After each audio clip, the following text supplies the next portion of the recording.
Why is the public interest, why is human development, why is economic development so fundamentally tied to a proper balance of copyright law? First, society realizes benefits from having access to cultural goods.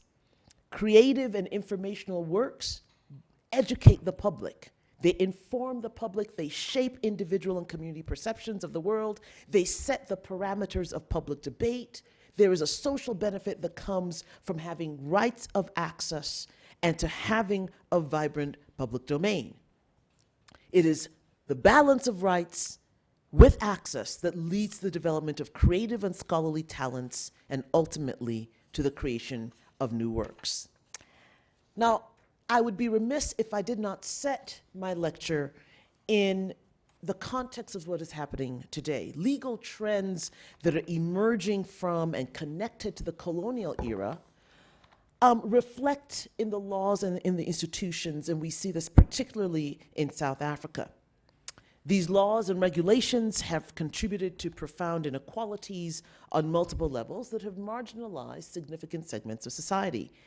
Technology and the technologies that have disrupted established business models in music and publishing, in academia, are not always technologies that facilitate equality without the intervention of legal frameworks. Technology can facilitate inclusion, but it cannot by itself overcome deep institutional structures. And so when we think about the emergence of the digital economy and the role of copyright law, it's important for us to situate this in the context of what is happening as a result of the legal rules that exist today. Poverty levels and aspects of the digital divide, much of it facilitated in part by copyright law, has increased in South Africa. At the same time, as digital technologies have transformed the quality of many people in this country. But what is telling is that a 2018 report by the World Poverty Clock, 13 of the countries on that list where extreme poverty is rising are in Africa. And South Africa remains on the list of countries that is off track in its efforts to end extreme poverty by 2030. The digital divide is a copyright divide. The digital divide concerns unequal access to and use of new technologies and the content that is carried by new technologies. And let me say that these technologies are, in fact, disruptive. But their disruption in Africa is different from the disruption in Silicon Valley. When we talk about technological disruption, we think of that as a disruption of business models, disruption of vested interests, of the status quo. But within the African context, disruption means the difference sometimes between life and death. Disruption means the difference between enabling vast majorities of the population to advance as literate members of society, exercising and demanding their socioeconomic rights.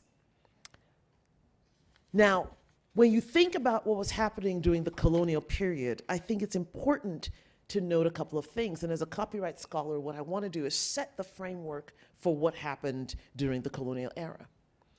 Because my last point to this morning is that digital transformation of the global economy has brought the question of economic development front and center to this question of how we do copyright law. Development has been the key justification for intellectual property.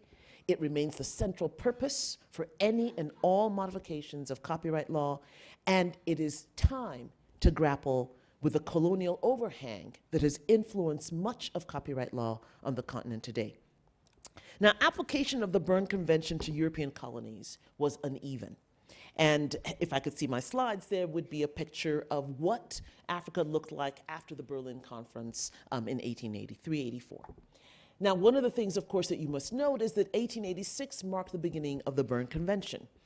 And that convention, which remains one of the grand treaties of copyright law, enabled European colonies to begin to participate in the global copyright system.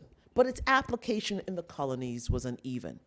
What we do know is that the colonial possessions of France, of Belgium, Spain, the United Kingdom, expanded the geographical scope of the Berne Convention. Without colonialism, we may not have had a global copyright system today. In addition to colonies in Africa and Asia, the United Kingdom in particular ratified the Berne Convention on behalf of self-governing dominions. And among those colonial powers, the United Kingdom did so with no formalities in place.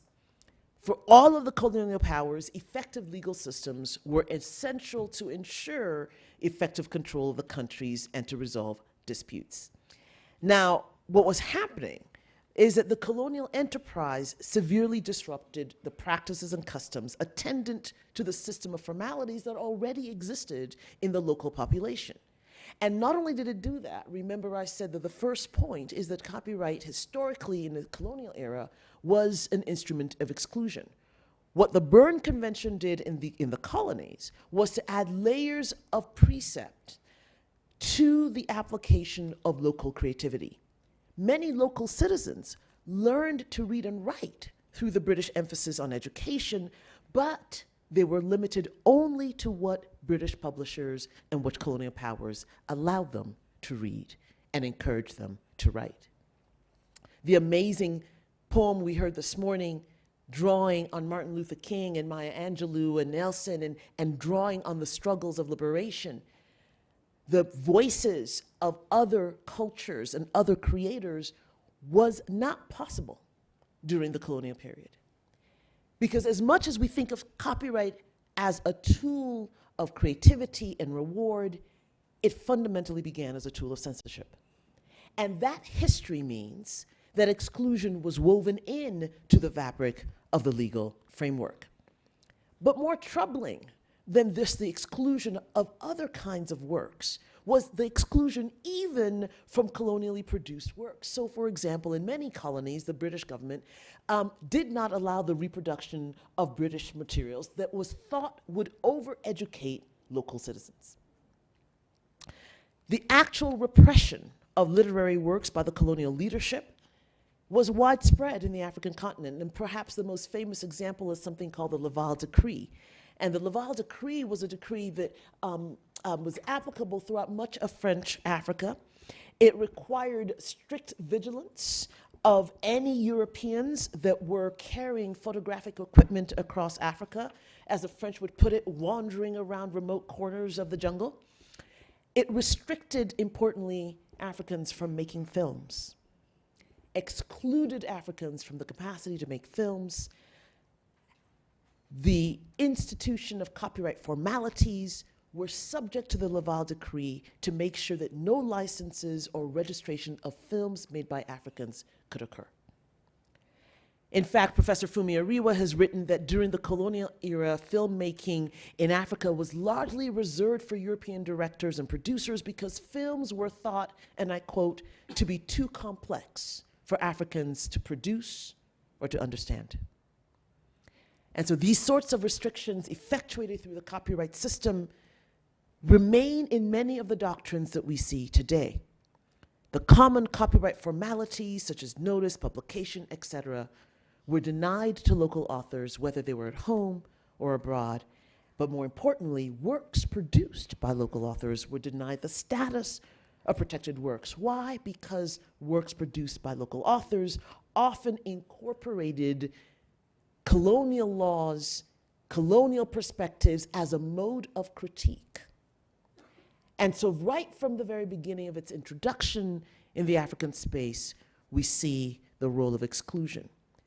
These experiences produce different narratives, and those narratives have historically ignored the capacity of local creators to create their own copyright jurisprudence, both for access and for protection. Now, in the digital global economy, a different narrative is unfolding. In many African countries, the introduction of these new technologies is drawing attention to lawmaking, rather than simply replicating the modes of copyright protection and the features of copyright law that were inherited. The digital global economy, if it is to move from exclusion to inclusion, demands a new understanding of how regulations work. It compels us, as Larry Lessig would say, to look beyond the traditional lawyer's scope, beyond laws or even norms. It compels us to think of a broader account of regulation, and most importantly, the regulation by the state. Because you see, what is often lost in the debate about copyright law is that the state has historically been sidelined in the construction of conditions that propel socioeconomic development using intellectual property law. What is important to remember is that in the international copyright system, the focus was on the protection of rights. Rights to create, rights against reproduction, rights even sometimes against sharing. What the international copyright system left for states is how to adapt those rights to promote development and to promote values reflective of the particular society. And yet, concerns about exclusion from the colonial era, despite what is happening in the digital economy, continue to shape these legal frameworks in Africa. And so it's important to recognize the following. The colonial legacies have hindered the competitiveness of lawmaking in the African context. Addressing colonial legacies in lawmaking requires us to be creative, to adopt truly innovative approaches to law and regulations that disrupt these fundamental legacies and that allow what Professor Ariwa again refers to as the creation of hybrids. I do not believe that copyright law is a zero-sum game. If authors lose, the public loses. If the public loses, authors lose. Libraries, publishers, students, musicians, poets all have different stakes in the copyright ecology. But in the absence of this dynamic and living tension, in the absence of the capacity of poets and authors to borrow and to mix and to quote, in the absence of the freedom of press, in the absence of the capacity of citizens to consume and redistribute cultural goods, we face an ongoing destabilization of local institutions of creativity. And let me just say to you this morning at the University of Wits, the destabilization of local patterns of creativity is a death knell for the future of the generations that are being educated right here. The copyright harmonization that has produced the force of copyright law today remains relatively inhospitable to freedom of cultural expression, to diversity, and ultimately to development. South Africa, in the wake of the AIDS epidemic, in which the international patent system effectively maintained an impenetrable barrier to essential drugs, was the first country to demand of the international copyright system that there must be space for national regulators to create room for human welfare. In insisting that the lives of millions of South Africans were worth more than royalty payments, by arguing that human rights to health and life are essential features of the justification for intellectual property laws, South Africa inaugurated a new narrative for copyright law. It inaugurated a new narrative for the role of intellectual property in development. It was a narrative that said that there is a capacity for legal and economic transformation only when human capital is nourished and protected and defended. To nurture a domestic intellectual property system to foster creativity and development means that we have to be attuned to the distributional effects of the monopoly rights that we give creators and inventors. And so South Africa's legacy in the patent world is that it transformed the fabric of the orientation of the IP system for the first time in Africa and for Africa.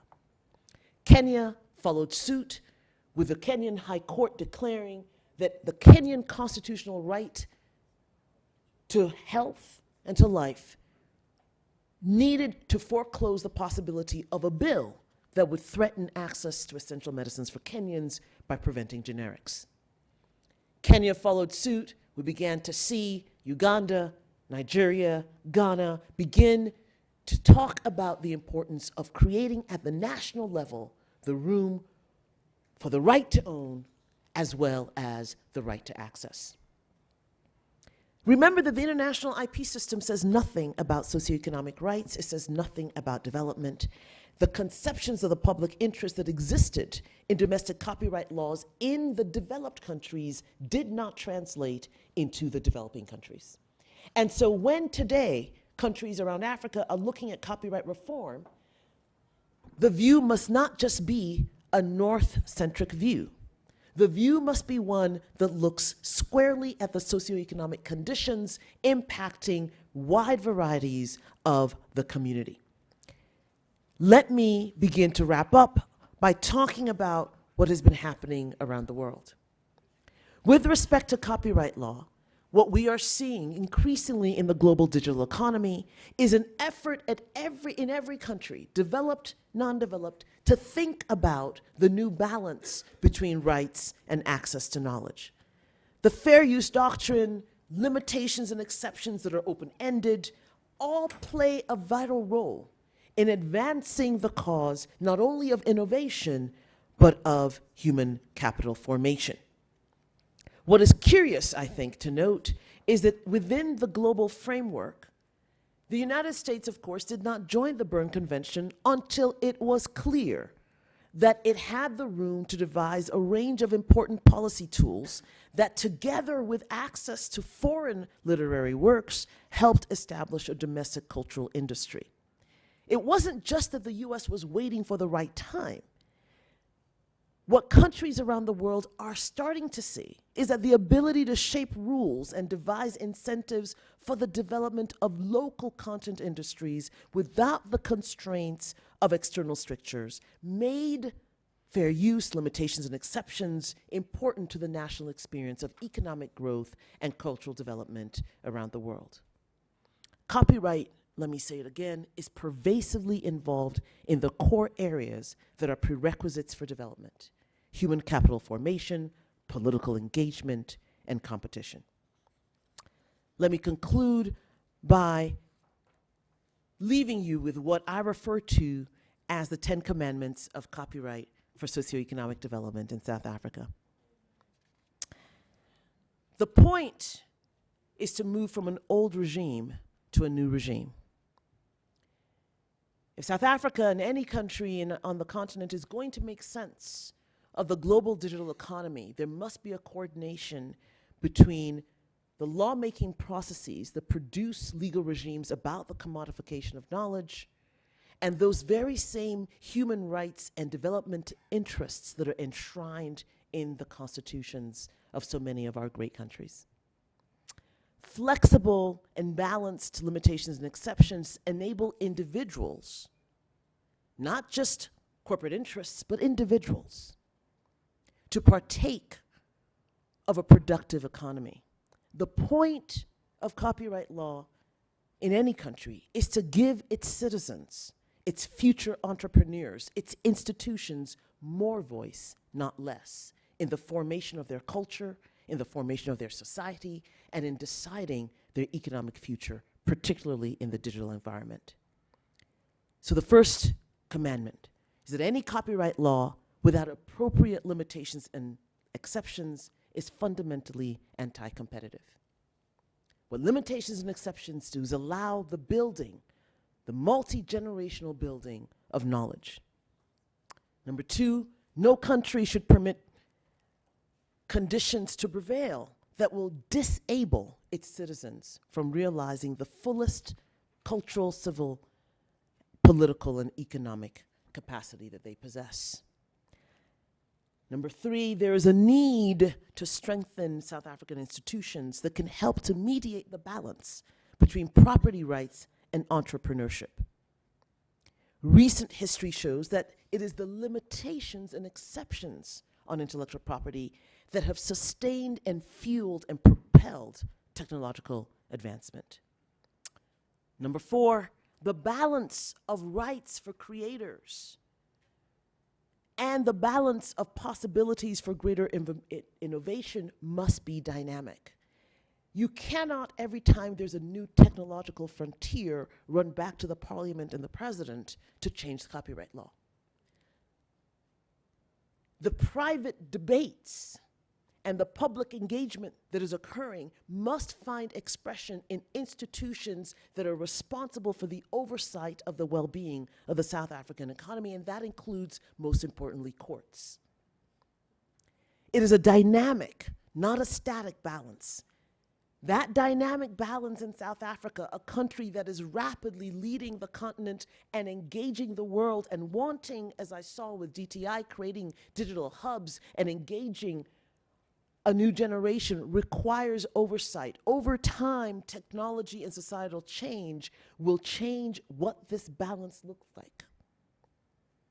But you must have institutions capable of providing that oversight. Without flexible and open-ended limitations, domestic institutions remain captive to only what the statute says without the capacity to adapt it to the changing expectations of the South African society and community. Number 5, a non-flexible copyright system, a non-fair use economy privileges the status quo. What technology does and what open-ended limitations and exceptions do is to create the need for innovation in business models. Camping around existing balances will not propel this country into its greatest capacity. Number 6, constitutional guarantees must become far more central to the debate about copyright law. South Africa possesses one of the most advanced constitutions when it comes to socioeconomic rights. It's interesting that there's such a stark difference between the constitutional debates about fundamental guarantees socioeconomically and the copyright reform that is happening on board. But the two must be linked because in every country in which copyright has fueled technological advancement and human development, it has been because it has been tethered to the guarantees of the Constitution.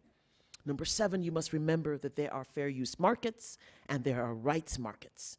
What's important is who gets to develop those markets, who gets to control them, and who gets to exploit them. But there are markets on both ends of the spectrum.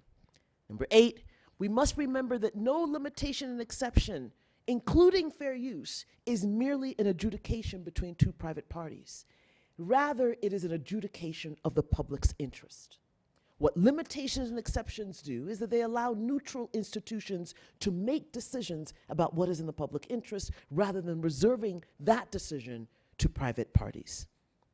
The public's interest, and South Africa with its history knows this more intimately or more painfully than any other country on this continent. The public's interest, the interest of the future, is uniquely unsuited for deliberations that happen only in private boardrooms. It would subvert the distinctive feature of the state. South Africa, like other African countries, cannot afford for that to happen again. Number 9, we must remember that in creating a knowledge economy, limitations and exceptions facilitate a cultural and technical interchange that every South African can participate in. The ability to remix, to reproduce, to disseminate, to access is fundamental to self-realization and to the development of active citizens. Number 9, it's important to remember that this is happening in a global context. In order to access global production chains, it is important that the copyright system in South Africa facilitates ease of access to the norms, ease of access to resolution of disputes, and the possibility of experimentation. No country advances without technological and legal experimentation. And finally, it is important to remember that what copyright does in South Africa is not going to be the same thing that copyright accomplishes in the United States, in England, in Belgium, or in France. While the colonial history was one of exclusion, the inclusion of every South African, the idea that the vision for South Africa encompasses every citizen must be central to the way in which rights and limitations are defined, implemented, and realized within the South African context. It is important to remember that in the modern debate over intellectual property and decolonization, that the essence of decolonization is not that intellectual property and copyright laws do not exist. It is that they exist to accomplish one thing and one thing only, and that is the possibility of a greater future and the possibility of an enabled community that can access technology, use it, and indeed improve upon it. Thank you very much.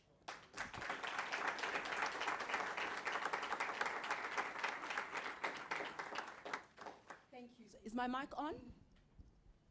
Clearly not. Is that? Can you hear me, everybody? Thank you so very much.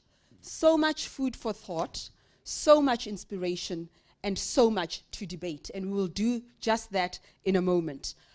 And we will respond to your inspirational lecture, your challenging lecture. And I hope that it will be made available so that we can access it and reflect on it from time to time. But you reminded me that we, as recipients and consumers of knowledge and content, are not just passive bystanders. We engage with the work, we reflect on it, and it inspires some other thoughts from us. And it just dawned on me as you were speaking that I have not had an original idea in all my life.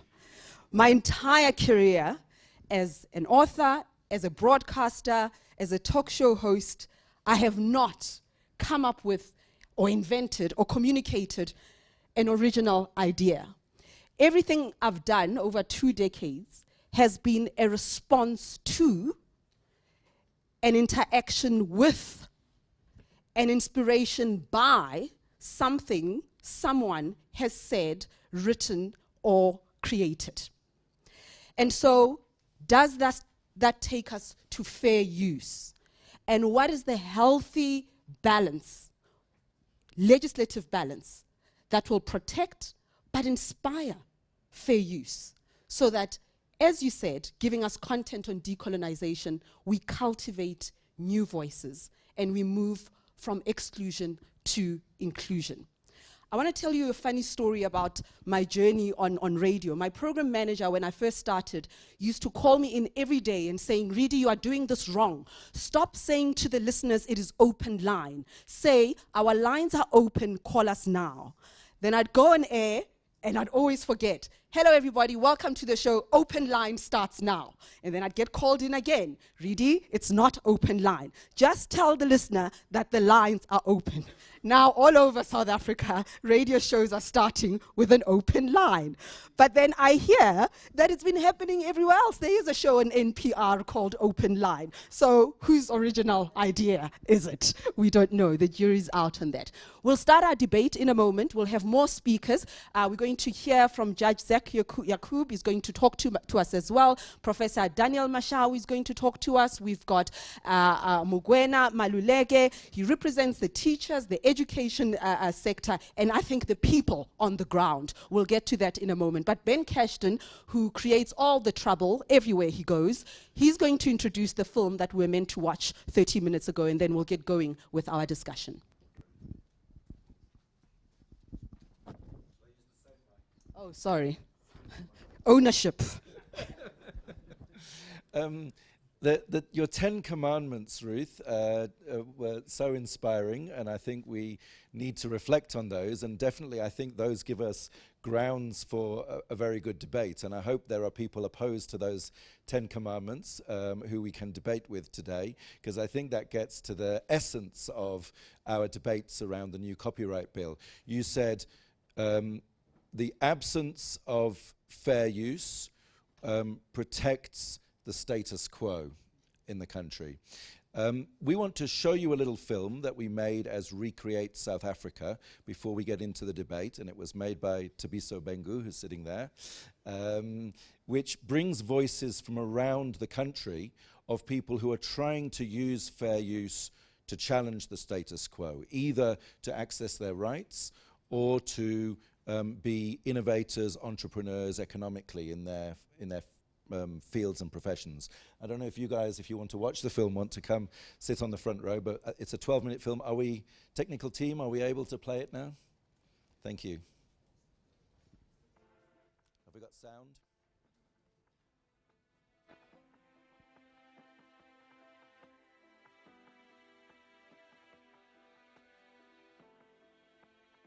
Suggested or attended to for quite some time.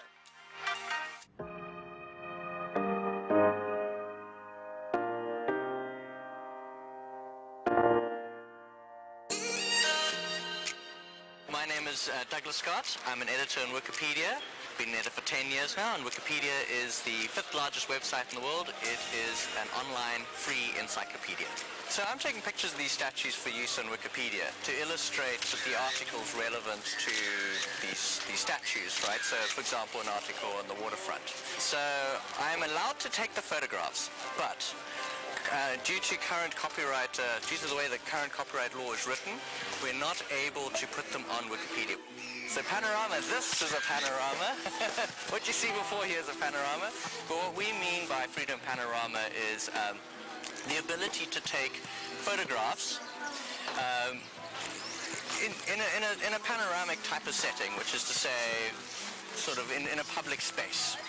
And share them freely, whether that be over the internet, whether that be incorporating them to our own works of art. We are allowed to do that. And we don't have to worry about violating the copyrights. So the answer with fair use is that they're slightly different, but they're related concepts, freedom of panorama and fair use. Freedom of panorama refers to something very specific. Fair use is much broader. So fair use would say, it's assumed that me taking a photograph here is okay so long as I am not violating the rights of the author of the work, the sculptor in this case, to derive an income from their work. What are you doing? What are you doing? You want to arrest me? As a member of the international media to tell you to stop firing? Is that what you're trying to arrest me for?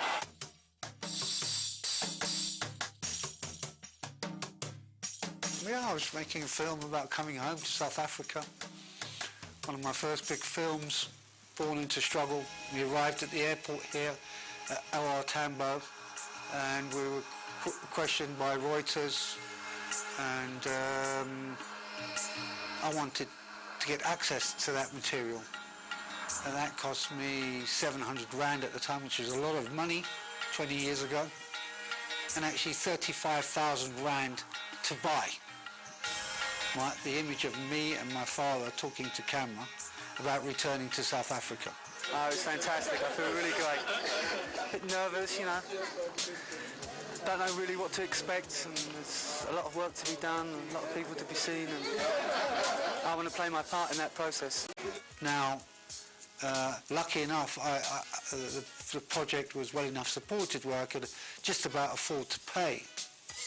But I made very little money on that film. It took me years to make, and I'm having to spend hundreds of thousands of rands to the likes of BBC, Reuters, ITN, AP, and all these other big monopolies who control our images in order to tell my own story.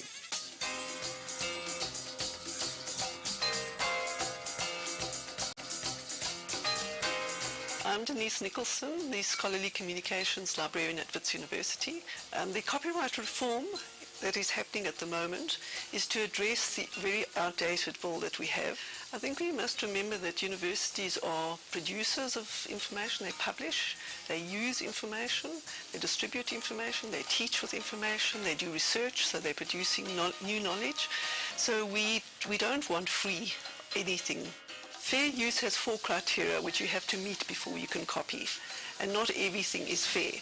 You can't copy a whole book and then make 2,000 copies for your students. That is not fair. If we had fair use, particularly orphan works where you don't know where the rights holders are, we have collections where we can't digitize them. We can't even get permission because we can't find the rights owners. Well, I think the large publications that we do use come from mainly America or the UK. And America has fair use, but they're not keen to for us to have it for some reason. Or it appears from the rights owners that have objected to fair use, and it's probably because they're making a lot of money from copyright fees at the moment. I'm Wadira Jamini. I'm a student at the University of Constant Torture, University of Colonial Thinking. There are many other things we can describe this university as, but formally it is known as the University of Cape Town. I am a fallist. I'm a trans person. Textbooks are the cornerstone to many, many, many courses. Without the textbook, you run the risk of failing. And the textbooks that lecturers choose are often European or American based, and because of that, because of factors such as exchange rate, import tax, and other factors, these textbooks are incredibly expensive. So we find ourselves in this situation there. You cannot afford the textbook. The natural question that's asked afterwards is, why don't you go to the library?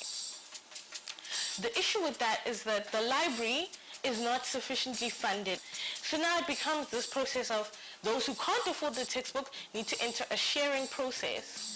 And especially when there's high pressure moments in the semester, such as an up and coming test, and the textbook has already been taken out. So what are you going to do in that moment where you don't have access to the textbook, but the test is coming up? So our absolute last resort, and quite frankly, I really think our hand has been forced into the situation, is to illegally copy textbooks. It is unfair for us who are trying to learn, where we copy a textbook and copyright treats us as if we're trying to compete with the publisher or compete with the author. I simply want to access this knowledge because it's fundamental to my learning process, and it is fundamental for me to complete this degree so that I can contribute to the society. But the copyright law as it stands criminalizes me for learning in an institution of higher learning. My name's Eve Gray, and I work in the IP unit at UCT as an independent consultant. Textbooks are not a fair market, journals are not a fair market. There are all kinds of provisions in copyright and in business models and in relationships between publishers, particularly big publishers from the United States, and the consumers of the products on the ground. And one of the questions you'd ask in a country like South Africa is, surely with our students and the huge financial problems that they face, surely they should be able to get free textbooks whenever that's possible. After the Second World War, knowledge was very, very powerful. We dropped an atom bomb. Scientific knowledge underpinned the atom bomb. And the big powers realized that knowledge was very, very important and very strategic. And so in the late 1940s and 1950s, there were strong moves by the big powers to grab hold of knowledge and to control it, so that the dissemination of knowledge came from Britain and the US and from the major powers. That's in fact where it comes from. It is a colonial effort.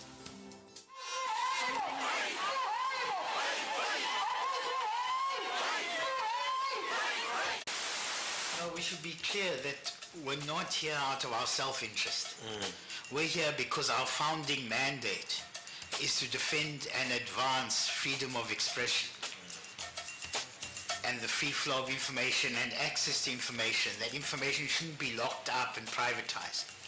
That said, of course, everyone is going to be impacted by this law. Anyone, I mean, here we've just got examples of some of the publications we've produced, some of our newsletters.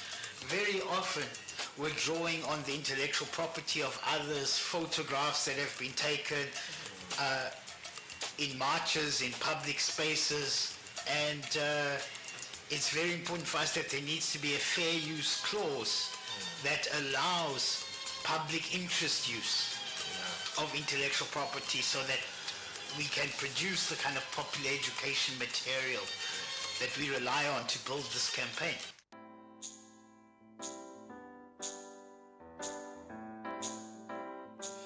I'm Jace Nair, the CEO of Blind SA and the chairperson of the South African Right to Read Coalition.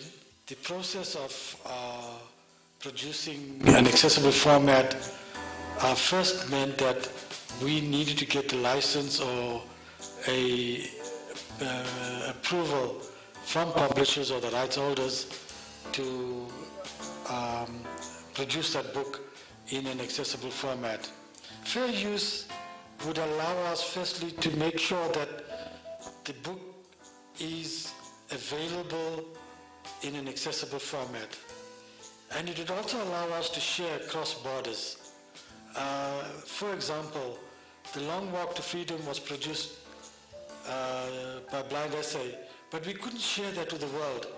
Similarly, the Harry Potter series was produced in 8 different countries. If that was produced in one country, the 7 other countries could have produced 7 other publications. So fair use would allow us access to thousands of accessible titles that are produced in other countries. I'm Nick Hall. I'm the head of Interactive Entertainment South Africa and a copyright lawyer. I think the economic benefits for fair use, especially to the gaming environment, or to game development, can be clearly illustrated from South Africa's best-selling game, which was a game by the name of Broforce, which relies heavily on fair use to be able to remix and reimagine existing cultural characters from sort of the American 80s. That game has managed to sell over 1.5 million units. And that wouldn't have been possible if they didn't have the protection of the United States copyright doctrine of fair use, which allows them to take the IP which is housed there and reimagine it and remix it in an interesting and novel way.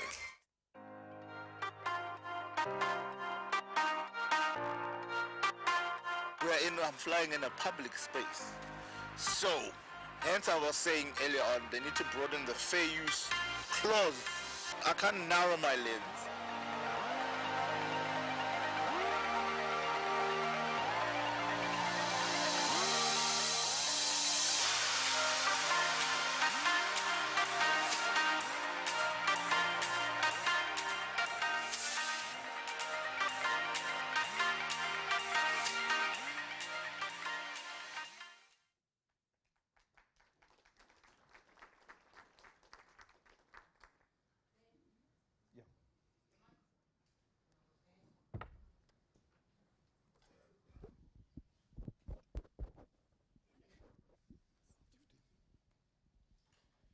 So I think, are we going to head straight from here into the panel? Yeah? Starting with questions and reactions, maybe. Or you? I don't think so, because I've got a space. Okay. So, what's the elephant in the room? What are we not addressing this morning? I feel like I'm occupying 2 different planets, because last year sometime, Ben Cashton, I received an email asking me to sign a petition that opposes the bill. Because somebody, I was told, may just use my work and I'll lose money as an author, because somebody may just use it for piracy, pirate it, right? That's a verb. And the debate, as I see, is far more complicated and far more nuanced than that. Is fair use encouraging piracy?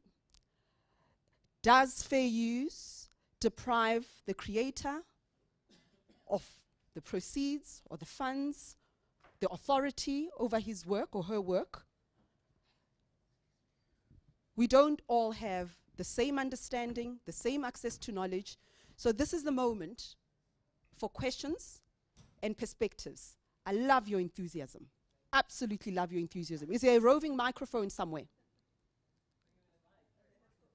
I think at this moment, Ben, why don't our panelists perhaps come forward? Judge Yakub, please come forward. Where's Dr. Mugwena? I think I'm the only person in South Africa who says your name right. I hear people making you Musutu, Mugwena. Prof. Mashao as well? Okay.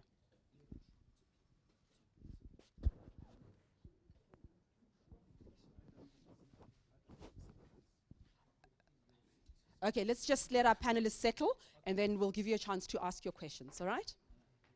Oh, I see you. You're an artist, so you've got a lot to say. And I think at some point you used to call a certain talk show on radio every single day. I see you. Nice to meet you. 1 2 1 2 1 2 1 2. Can you hear me? Yeah. Thank you. Okay, let's, Prof, you want to go sit in? Oh, where's Professor? Okay, you're going to sit. I see. Oh, okay, there. All right. And please introduce yourself so that we know who you are. Okay. Okay, Thank you. let's go. My name is Decolonising Tatu. I'm a singer, songwriter, composer, activist, and thank you to our panel, beautiful panel. I think, thank God I'm a clever black. I just came in when Prof. Okechi was still on the floor, but I knew that she was going to say some amazing stuff. Thank you.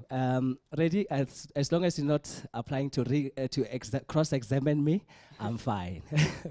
The State Capture Commission. So I just want to be blunt. And I know sometimes you know, you step on toes. There is propaganda, a lot of propaganda that's going on in South Africa currently because of we are trying to amend a more than 40-year-old legislation.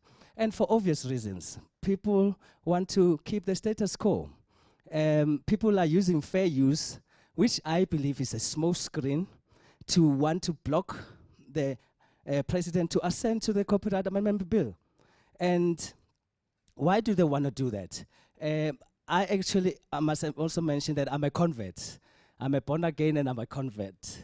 Why am I a convert? Because I used to oppose this bill, and but I realized that I was actually listening to people. I was not doing the reading for myself, which is a big problem for artists, creative people generally. We love doing our craft. We love creating beautiful pieces of work, but we forget what actually drives these beautiful pieces of work that we create. Hence, most in South Africa or elsewhere in the world, particularly in South Africa and Africa, creators die paupers. Even in America, Ella Fitzgerald, you can mention so many great artists. They die as paupers. Why? Because they do not understand what drives the revenue of what they are doing. Somebody out there cashes in. And this is where knowledge is powerful. And I think and I believe that this discussion is so necessary. And in fact, I was pushing for that very coalition that is opposed, that is busy mobilizing and propagating propaganda out there, misinforming artists to say, even using great artists like Dr. John Kani, great artists like Dr. Mbonge Ngema, great artists elsewhere doing songs. And they are my friends, they are my comrades, they are my brothers, they are my sisters. And I always tell them, guys, the devastation of us sending the bill back will be worse than us to let it pass through, because this bill may not be perfect. There are issues like the safe harbor, they call it the value gap. I agree. And actually, I'm busy researching that. Somebody tells me that the ECTA bill, the Electronic and Communication Act, actually does have some of those provisions. So how do we bring all these things together? So we need to speak with one voice as industry to ensure that President Ramaphosa assents to this, because I know that he did it and the ANC government did this because of the status quo, artists dying paupers, and nobody did anything. And in respect to the former president, there I take out my hat for him to actually kickstart this process of the Copyright Amendment Bill through calling artists in Sentin to meet to say what is the problem with the industry. Thank you very much. Thank you so much. Anyone wants to comment on that? Ben, anybody? Prof? Yeah, sure. Your microphone is on the table there. You can just be like standing, right? So then let me give you the microphone. Thank you so much. I just wanted to get up because I've sat for so long in the airplane and I can feel the gravity of that. Let me just say a couple of things as a teacher that I think is important to put on the table for the conversation with our distinguished panelists. I think it's really important to distinguish between the politics of fair use and the reality. People talk about fair use in many different ways. The reality is that as a doctrine, fair use is actually on the rise. In other words, you're seeing countries without calling it fair use, doing fair use. Now, my view is that, you know, I'm at home, I'm on the continent, I'm home. And I believe strongly that there needs to be integrity in the process. There is already a de facto mandate for fair use to operate in South Africa. And that is a mandate because you have a rich cultural industry, because you have a legacy of images that the world desires to see and that was so vital to the world knowing what was happening in South Africa. Everything we saw on TV outside of Africa, outside of South Africa during the struggle was made possible because some country and the media in that country had the opportunity to access those images, access those trials, go to the prisons, hear from people, look at those letters. Formalizing that doctrine simply allows investment and organizational coalitions to build around different ways in which you might even monetize access to knowledge. I also want to say that it's very important to note that we're not talking about, at least as a copyright teacher, I can say this with some confidence, that it's not one fair use doctrine. The way that fair use operates when you are dealing with media reports versus when you're dealing with academic institutions versus when you're dealing with music, all very different. Every industry has a particular modality of access. And so all that the statute can do is to create a principle that within South Africa there is a recognition that rights of authors are protected and that rights to knowledge is a necessary part of protecting the rights of authors. That's what the statute can do. The actual operation of access to knowledge will vary from industry to industry. And I think it's really important to keep that in mind. The last thing I really want to say is this. In many cases, in the design of the legislation, not only do you have an open-ended doctrine, but you have specific limitations and exceptions. So, for example, limitations and exceptions for visually impaired persons. And this should tell us about the poverty of the international copyright system.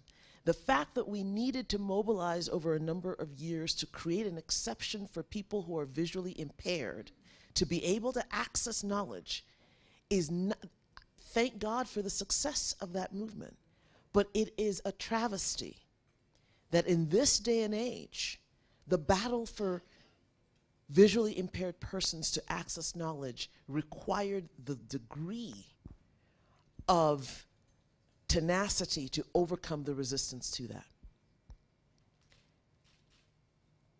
The case for copyright as a tool of socioeconomic development and as a tool of self-realization and as an economic tool is vital. And South Africa cannot afford to make a mistake about where it hangs its hat in that balance. My final comment is for creators. Having worked with a lot of creators around the world, I will tell you that the fundamental problem with ensuring the right to earn is a real right is contracts, not copyright.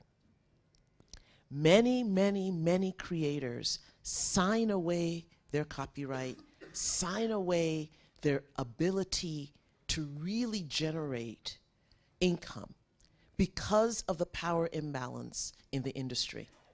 And so even as the copyright reform debate and discussions are going on, it's vitally important to ask, what do you do about other legal regimes that disempower creators when they get to the marketplace? Because no matter how much copyright law gives you, if you sign it all away in that contract, you've undercut the benefits of the public law regime.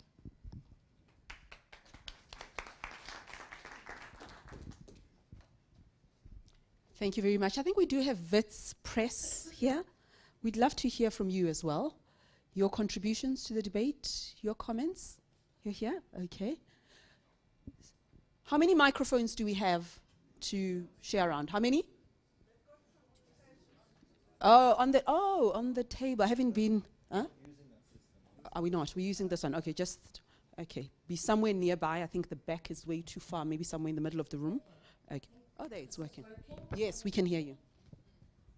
Thanks for that invitation, Reggie. I mean, I think that comments by Professor Habib and by Professor Okeji highlighted the fact that copyright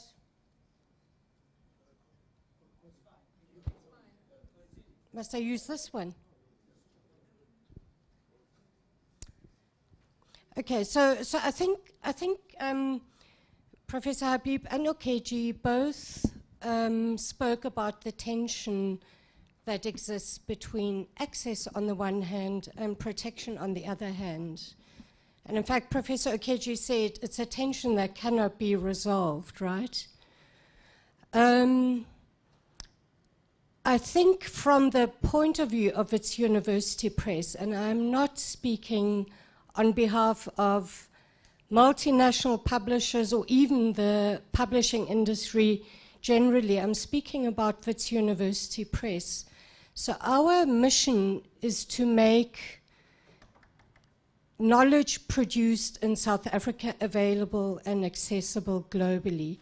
We curate content, we edit it, we publish it, we disseminate it. In our view, and based on legal advice that has been given to us, this bill talks a lot about the right to access. But our sense is that in not addressing adequately, at least, the issues of what to do in case of infringements, we basically become vulnerable to our sustainability cannot necessarily be assured, and that is our concern. So you talk about the need for innovation, for entrepreneurship, for protection of local knowledge.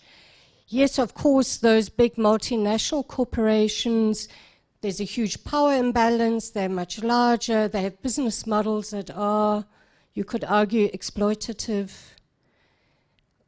So when we are concerned that small presses, small university presses in South Africa, that they remain sustainable, that they're able to continue putting out the work, as Professor Habib said, for example, of emerging scholars who would not find an avenue of publication through Routledge or a number of other publishers you could mention. So that is our concern about the copyright bill and why we raised it within the university. Yes, access is fine, but so there's an equal need for protection. And it ultimately comes back, what do you mean by decolonization, right? If South African industries cannot be protected under the new regime, we know what will happen. I mean, international industry will step in. Is that decolonization? How does decolonization relate to copyright protection?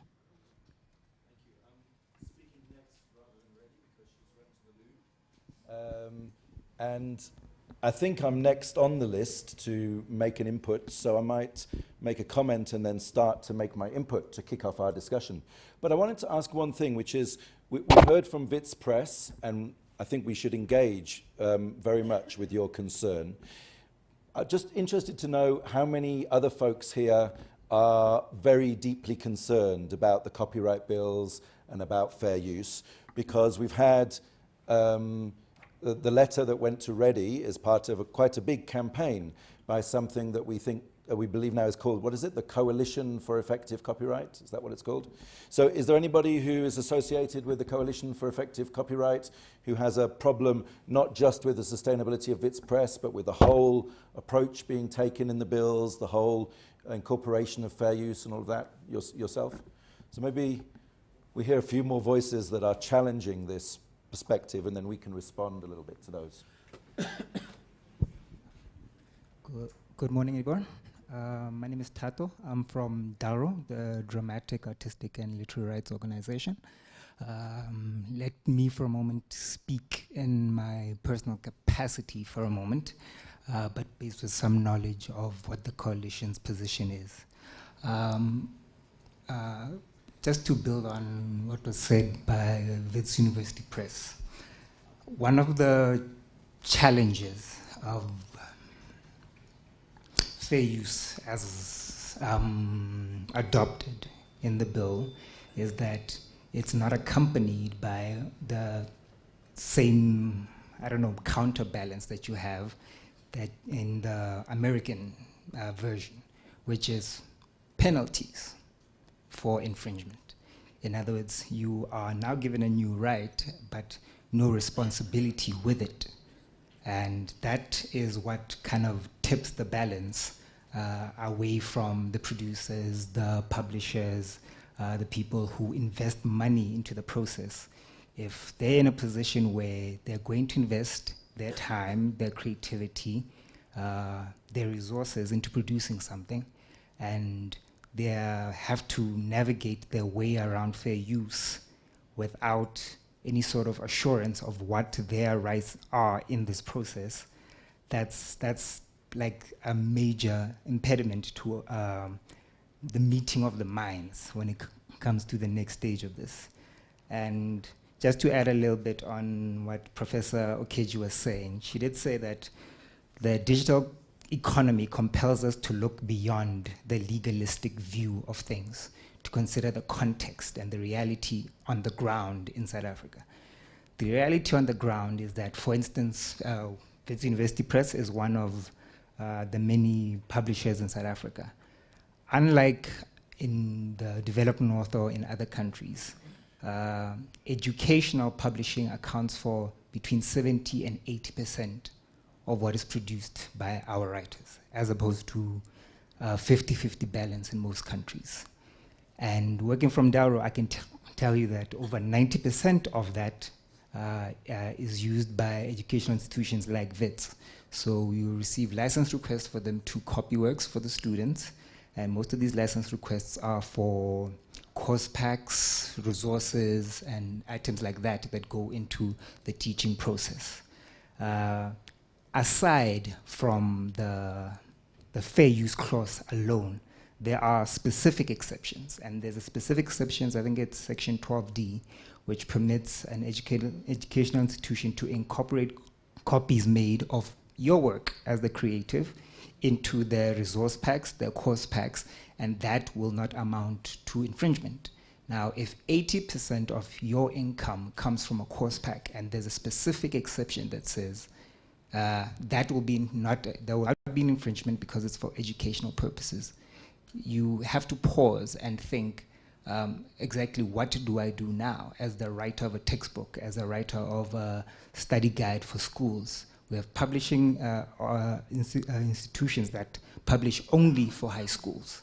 Now, if it's for educational reasons, and the exception allows it, and it takes away 90% of your revenue, how do you go on producing this African knowledge that decolonizes your knowledge system?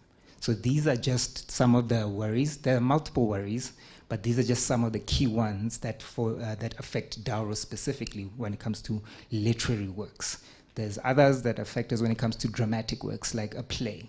So if you produced a play and a school decides to use it for entertainment purposes, they could say it's for educational purposes because it's in a school. and therefore they mustn't pay for it. The same with your artistic works, painting, sculptures.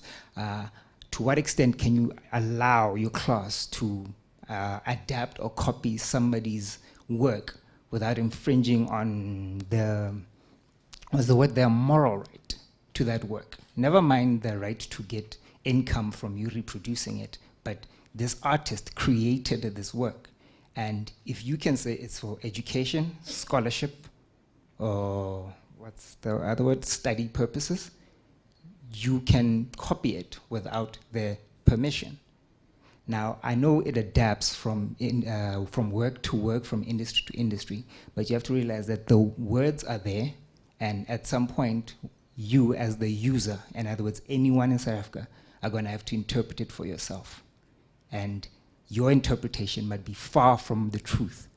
And at the moment, this is what a lot of the coalition is worried about, that it's so open-ended and it allows so much that you're never quite sure what you're entitled to gain from what you've invested. Thank you for your time. I want to say something specifically about 12D, which is a really big deal, really, really big deal, and can see why you're very, very concerned about it, because it does allow copying of whole books. But maybe we should have one or two more comments real quick, and then we start our full set of inputs to address those and respond. My name is Chola Makhamate.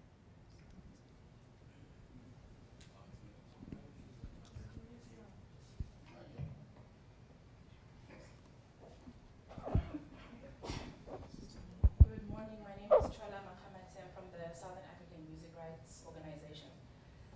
Professor Okediji, you gave a very insightful... Hang on a second, sorry.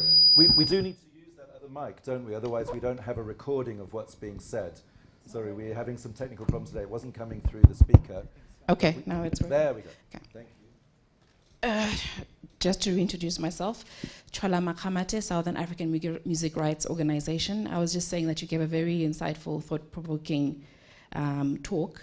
Unfortunately, it's now been reduced just to fair use, but I just want to make a comment when you talk about decolonization, because of copyright in particular, because you make a lot of assumptions in your talk about obviously the genesis of copyright, how it's been implemented unevenly, et cetera, particularly in the African context. Now, Africa and African states in particular, those with colonial masters and colonial pasts, were colonized in their entirety. So we are structurally colonized. Our systems, our processes, our institutions are, from what we can draw from the argument, are colonized in their very essence. So how do you expect to decolonize legislation and then allow the arbiters of what happens to that legislation to be colonized institutions themselves? Namely the courts, institutions of higher learning, et cetera, et cetera. I would like to hear your views on how that will happen, because we can amend this in legislation, other legislations, till our heart's content. But if the arbiters are colonized in themselves, then what is the point? And I think just to echo some of my colleagues' views on fair use, et cetera, there's a transplantation of that provision from the US in particular in of itself. And in some instances goes even further than that legislation. Secondly, like my colleagues have said, there are punitive measures in the US legislation which are not provided for in our legislation. Another issue is that the US society is highly litigious in nature, and access to the court system is far easier there than it is here. The majority of our population are unable to access the court institution, and the majority of our creators, in the first instance, don't understand what the law is, don't have access to the court system, don't have the money to access the court system. So you are transplanting something to be implemented in a country that is far, far different from the other societies that you're talking about. It's like comparing apples and pears. If you are looking at amending legislation and doing something with it, like you said, it's not a copy and paste. You need to take into account the context of that particular jurisdiction. And that's one of the many, many flaws. We could go into lots of discussion about the bill in of itself, but the intention is correct. We have to amend the bill. It's outdated. It doesn't take into account a lot of the technological measures and what has happened in the last 40 odd years around the world. But the best of intentions, the road to hell is paved with the best of intentions, because there's an intention to do certain things, but how it's manifested in the drafting of the bill of itself does not articulate what the intention is. Thank you.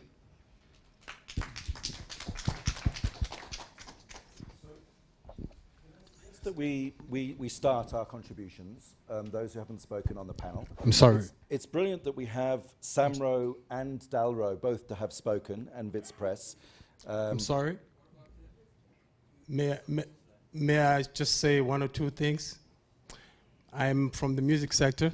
My name is Mark Ransedi, and I'm from an organization that represents musicians, and it's called MASA. We have actually submitted to the panel at the Parliament to say what we want amended in the copyright. Yes, it has gone, and I think we are not the only ones that did that, but all the changes that we wanted are not. None of the changes that we wanted are included in the copyright bill.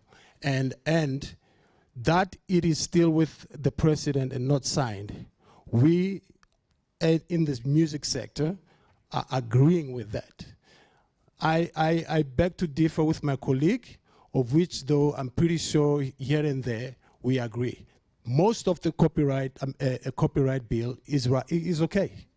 But the section 12, just section 12, and I'm pretty sure there'll be comments on that section. And we feel that we are not given enough chance to actually have national treatment on the CAB as it is now. I mean, treaties, yes, we do abide by them, but there should be national treatment on the copyright that should be considered. Thank you. Thanks very much. Okay, we're going to start with our contributions from the panel, and as I'm first, I'm going to start by addressing several of the questions that were raised. And it's brilliant to be in discussion and in debate, and it's very rare that we've had an opportunity as Recreate to engage directly with SAMRO, DALRO, organizations of musicians. So this is a spectacular opportunity. And I think, you know, leading off from that second comment about the structural colonization of South Africa and transplanting somebody else's system, and whether or not institutions that are themselves colonized, like the courts, something we could debate at great length with all the cases in the courts at the moment, is a really good starting point. And you know, it brings me back to a thought about Ruth's presentation, which is that as a colonized society, we were signed up to many of the copyright provisions by the colonial masters themselves. We didn't sign up, we were signed up to them. So now the dilemma is, do we want more of stringent intellectual property to get out of our dilemma, where musicians and artists and writers, particularly local writers published in local presses, are not getting what they should, are not getting the royalties, are not having livelihoods that are sustainable? We know about our musicians and artists, many of them who don't have sustainable livelihoods and whose works were signed away. Is the solution to become the champions of much more stringent and tight intellectual property without exceptions, to become almost like the poster child? Well, you know, you invented the intellectual property regime, the colonial masters. It came from laws in Britain in the 18th century. Now we're going to have a chance to really enforce copyright far more intensely than it was ever enforced before. Or is the solution to this neo-colonial, post-colonial, neo-colonial dilemma to embrace the exceptions wholeheartedly, the flexibility, to challenge the global hold on copyright and intellectual property, partly through recognizing the need for flexibility and exceptions? I want to use a few slides and a few thoughts to try and reflect on that. Are my things coming up on the screen? I think they are. Is there a slide up on the screen? Yeah, great. So I first got in, I'm a filmmaker. and I produced The Big Debate these days on SABC. And I first came to this whole thing of intellectual property and fair use and copyright through trying to make films about the struggle, at the end of the struggle, the struggle for economic freedom in South Africa. And I was trying to make a film about the apartheid debt in this was in 2000. In 2000, I was trying to make a film about the apartheid debt, the inheritance of billions of rands of debt inherited by the democratic government from the previous regime. And I went to look for footage. I went to look for footage of the struggle, for footage of the handshakes between P.W. Botha and other people, the footage of O.R. Tambo speaking in Trafalgar Square, talking about the struggle for liberation. And there was a price to be paid for using that footage in a film in South Africa. So I thought, no problem, I'll go to the SABC, I'll see how much it costs. It probably won't cost too much because I'm going to show the film on the SABC. And then I was astonished to find that all of that footage, none of that footage is owned by the SABC. All of that footage is owned by those international, multinational institutions that were up there in the film: ITN, WTN, CNN, BBC, Reuters, AP, and so on. And they wanted to charge a huge amount of money for us to use the footage in a film that was supposed to be part, in fact, the film was being produced as part of the Jubilee campaign for debt cancellation. But we couldn't afford to use the footage, the struggle footage, because it was owned by these global corporations. There are famous cases of photos from 1976 where the artists never received the revenue. Some of those are on the screen. The moving pictures were mostly monopolized by institutions outside of the country. Ruth referred to our first big fight in South Africa with this regime of intellectual property being owned elsewhere, in this case patents. And it was in 1996 specifically that the Medicines Control Act was passed, in which we said to the world, we're not going to fail to provide what our people need, in that case to save their lives, because of your concern about enforcing intellectual property around the world. And we said we're going to allow antiretroviral medicines to be imported, to be compulsory licensed and produced more cheaply. And the companies said, no, well, we'll disinvest from your economy if you do that. They threatened us. Today, allied to DALRO and SAMRO and other organizations in the Coalition for Effective Copyright, the Motion Picture Association of America is saying the same thing, is saying you introduce fair use, you have legislation which allows more flexible, easy access to learning materials, and we'll withdraw our investment. Those are the exact words I heard the representative of the Motion Picture Association of America speak to the minister who developed the bill, Rob Davies. And our reaction as Recreate is to say we've been there before. We should not allow international, multinational corporations to threaten us with withdrawing their participation in our economy based on the fact that we want to increase access. Is it not true that in these struggles against multinational corporations that own lots of the intellectual property of the world because of the colonial legacy, that learning materials, textbooks, are the new medicines? Intellectual property, royalties, are a huge part of the global economy, rivaling trade in food and agriculture, automotives, and others. And the US domination now, in this post-colonial period, of intellectual property payments is much greater than China's domination of manufacturing, the US and EU domination of agricultural exports, or even Saudi Arabia's domination of the energy sector.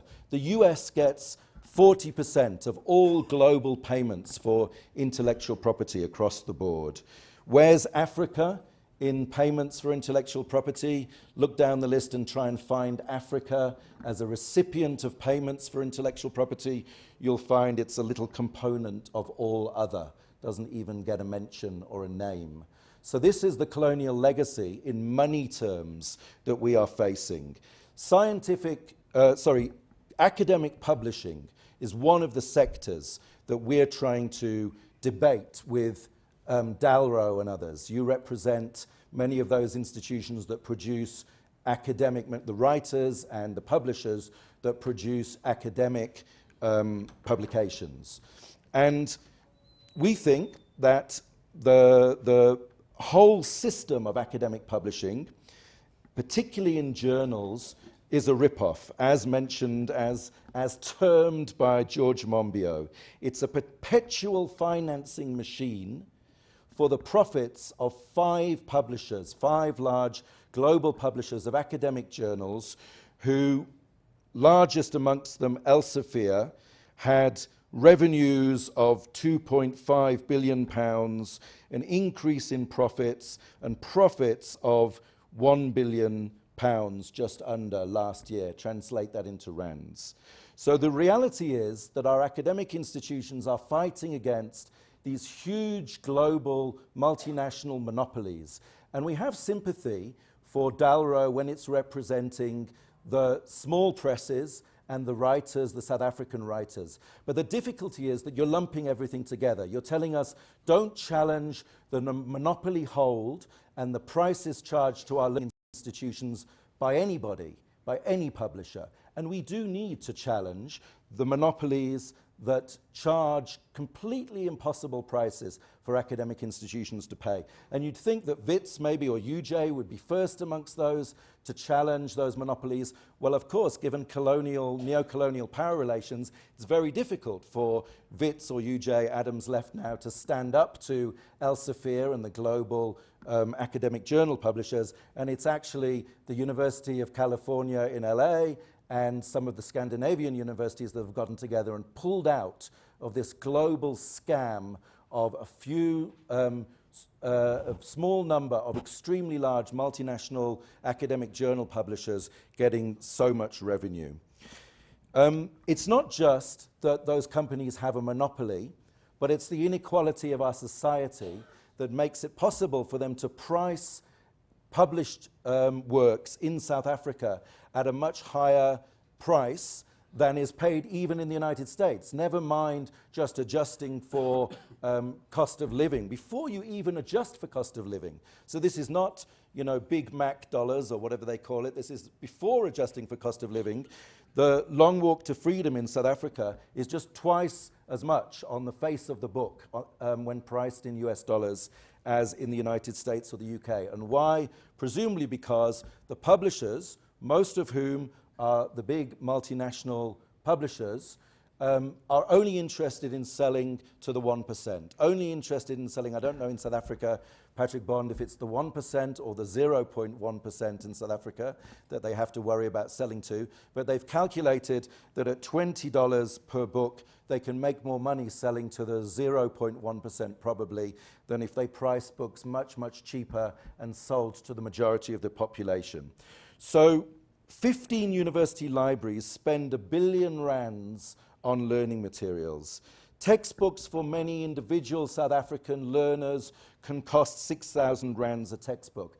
Dalro and others, Wits Press, you'd agree there's something wrong with this. We need to change it. So the good intentions, you'll go that far with us, right? That there are good intentions to change this price gouging and exploitation of learners and learning institutions in South Africa. Here are some figures we pulled from a Dalro report recently, which suggests that of the total amount collected, a fairly large amount, could be as much as 10 to 15%, sorry, 20% may go into your costs. You'll perhaps explain to us later why that money is not distributed to the producers of the books and the knowledge. But then a fairly small amount actually goes to locally produced materials. So basically, the IP system, the international copyright system that we're a part of and that we subscribe to through our institutions of learning, is a tax on learning. It's a global repatriation of funds to multinational corporations that dominate our learning institutions. Now, let's go to the fair use provisions in the bill that are designed, amongst other things, to tackle this inequity. And now we're getting to the method of implementing the good intentions. Is the road towards those good intentions, you know, is it a trap? Is there a trap? And the first thing is that in general, all it says is that excerpts can be copied. And that's based on the 4 provisions of the fair use, the 4-step test, which we can go into a little bit more detail. But there is this 12D. There is this 12D which says that in addition to extracts being copied, full works may be copied for educational use where those works are not in print or not made available in the Republic of South Africa on reasonable terms.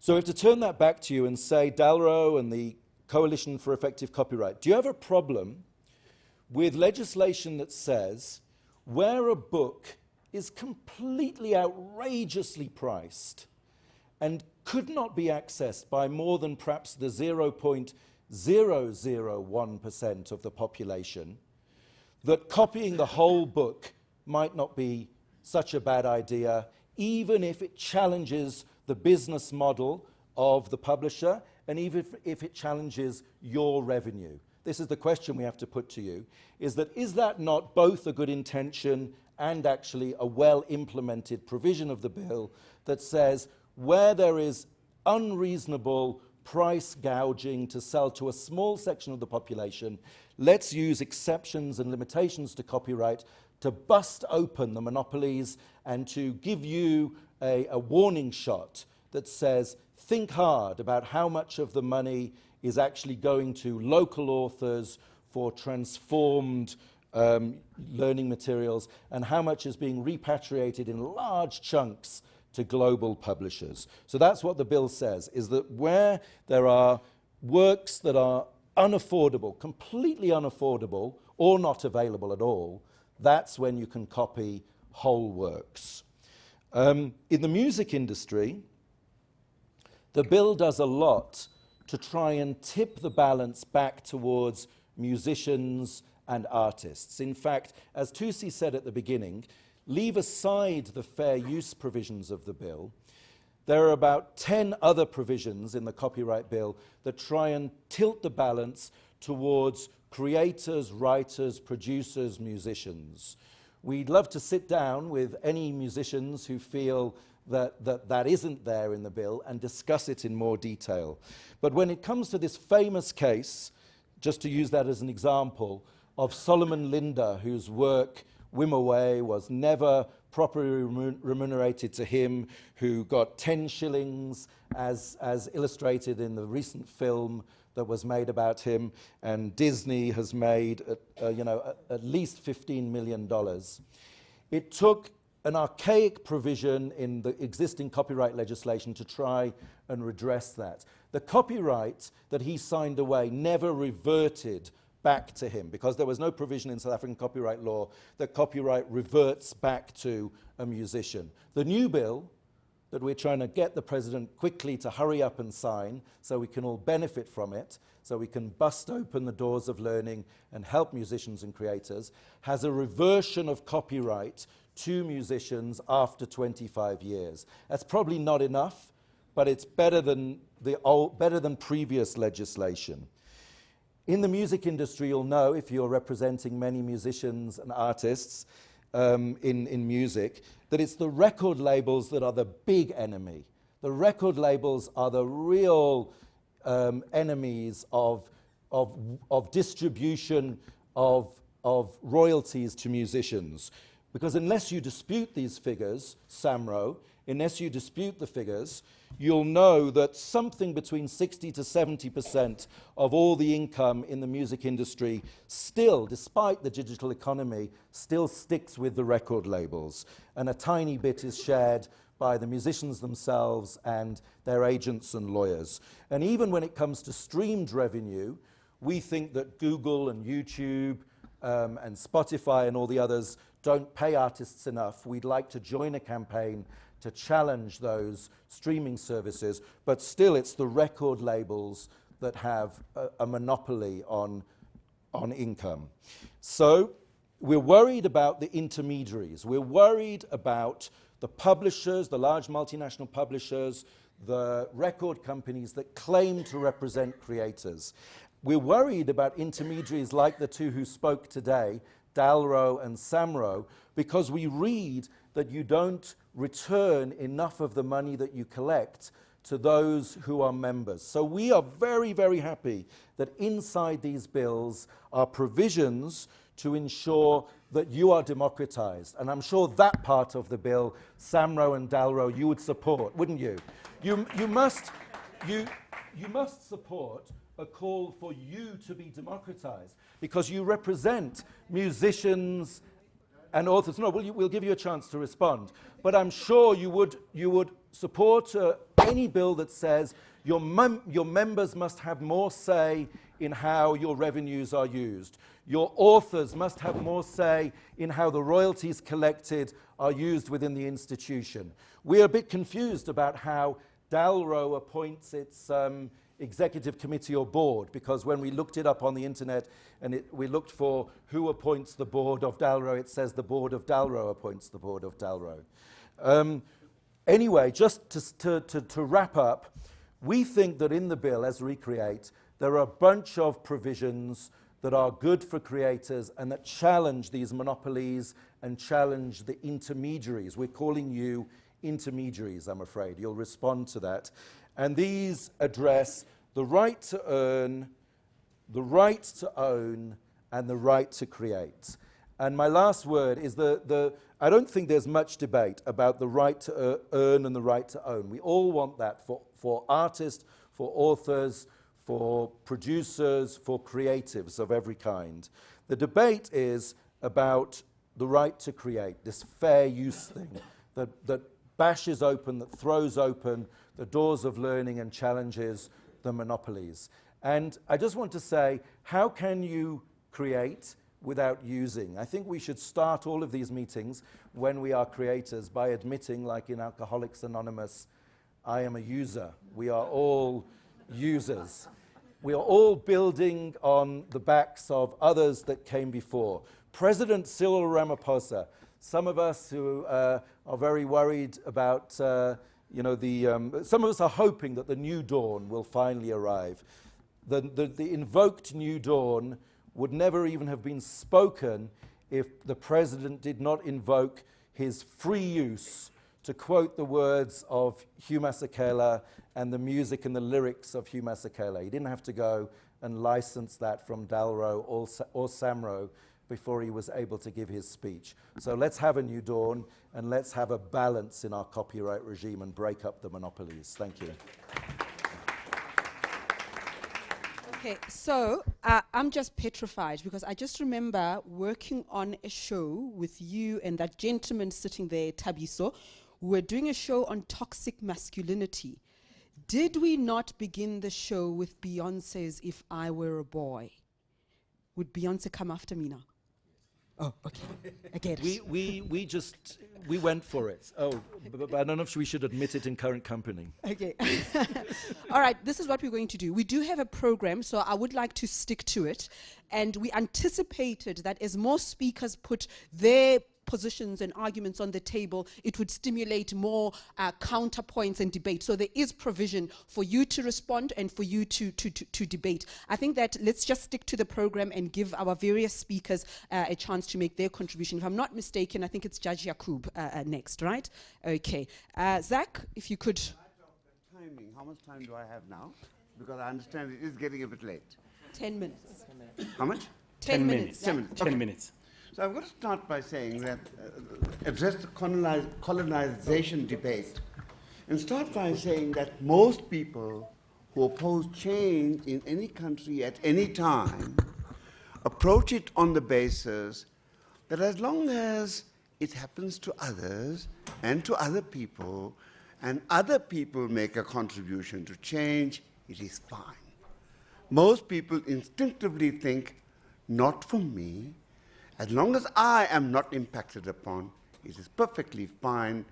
Not in my backyard is the common phrase we have, and therefore everyone finds an opportunity to claim an exception to the rule, the fair rule that tries to govern them. Even murderers say that they murdered in exceptional circumstances. Even Jacob Zuma says he stole in exceptional circumstances. So everyone wants to be covered by an exception, and that is part of the problem about it's a fundamental issue about the contribution that we want to make in our conception about how society changes. And the problem is that those in power, and think about this very carefully, the colonizers are cleverer than you think, because they understand the troubles that we have about being colonized. They understand that they would like you to get out of colonizing, believing that you are getting out of being colonized, but in the meantime, in terms of their agenda.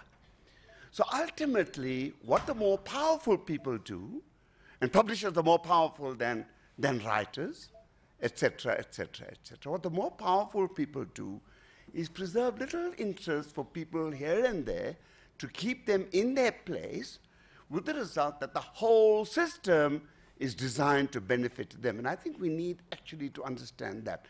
We need to understand not where we are in our system and whether immediately the system is going to benefit us or not benefit us. We need honestly to try and understand the system as a whole and see how we can improve the whole system. And that is the basis on which I agree with fair use. I understand that I'm speaking as one of the judges of the colonial output, which I hope will change a little when I finish talking very quickly about the Constitution. That's the first point. Our Constitution provides, and it's a very important document, but I must start by saying that the way in which we manage society is to work out how society actually operates. What are the values that drive a particular society? The problem with colonialism, with West, and so on, is that the values which drive them, and the problems about capitalism unqualified, is that the values that drive it are material gain for a few people only. And our Constitution and our South Africa is different. We have moved far away from the colonial sphere, and I will try and demonstrate how our Constitution is important and how its values, in the short time that I have, are different from colonial values as we understand them. The first point is that our Constitution makes it quite clear in its preamble that we want to contribute to a society or create a society which improves the quality of life of all citizens and gets out the best potential in everybody. Not only for publishers, not only for writers, not only for rich people, not only for the powerful people. And remember that the majority of the people in our country are much poorer than you are. They live in horrible circumstances, in townships, in difficult circumstances, where they have no toilets, no clothes, no food, no water. That is a huge problem, and almost all of us here are in a very privileged position. We need to begin to remember that for all of us. So we need to contribute to the improvement of the quality of life of all our citizens. And our society is based, unlike in colonial society, which is based simply on freedom, and over-exaggeration on freedom, and over-exaggeration on capital gain. Our society, constitutionally speaking, is based on the values of human dignity, the achievement of equality, and fundamental rights and freedoms. No colonial outfit is guided by those values. Our South Africa is, and therefore our South Africa is different. Freedom is not all important in our society. Human dignity is the most important in our society. Equality is important in our society, and that is a non-colonialist value that is our value and our society. And then we have, in that context, the provision for freedom of expression. All of us have the right to freedom of expression, freedom to publish, freedom to receive ideas and impart ideas, which is a very important thing. You have to be able to receive ideas to impart them. There's a dynamic between the two. And the problem is that many of us, when we're creating our works of our art, are very, very happy to receive information quietly and not credit those, but to make sure that we are paid for ours.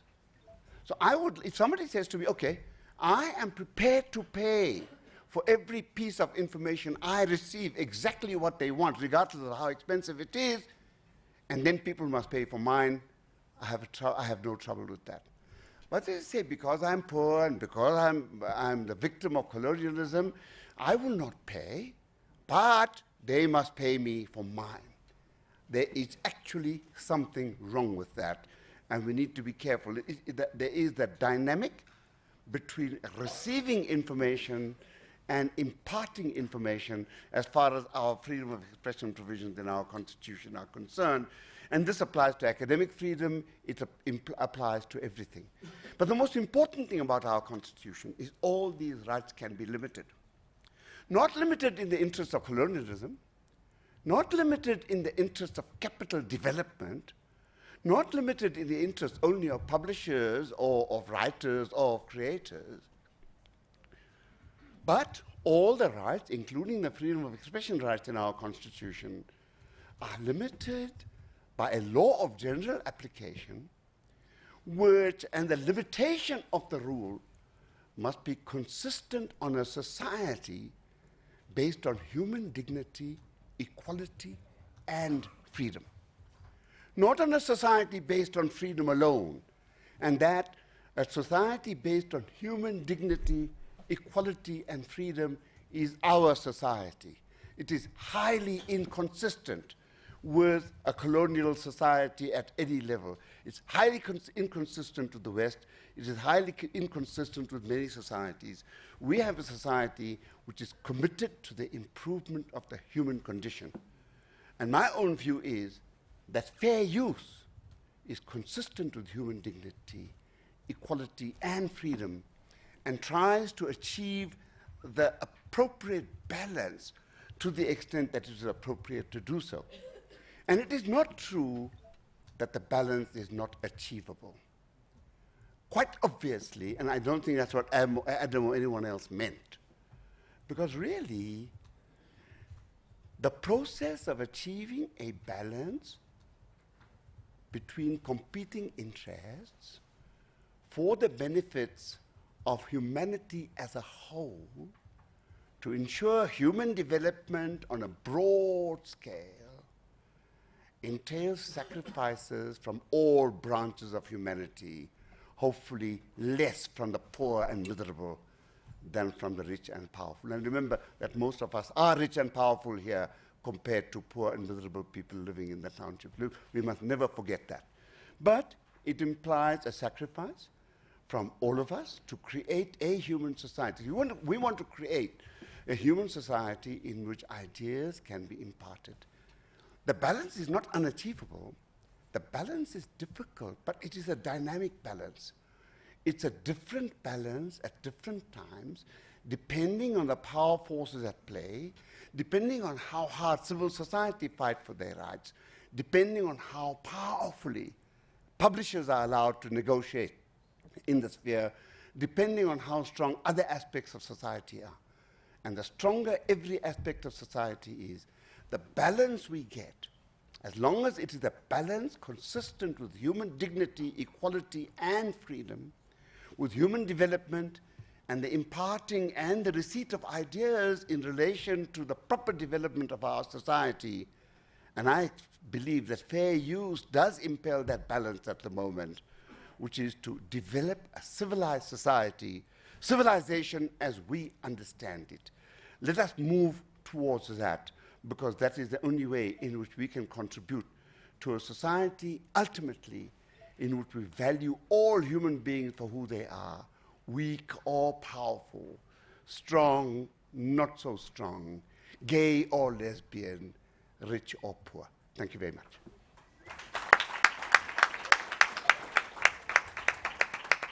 And now we're going to hear from Professor Daniel Mashao. Do keep in mind that there will be a discussion and you can interact with and ask questions based on the inputs from our panelists. Professor Daniel Mashao, and he's the expert on that much quoted, I think every politician is saying this now, right?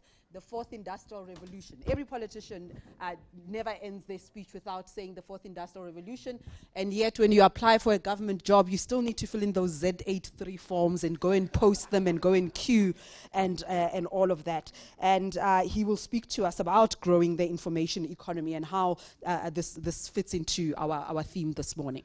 Prof?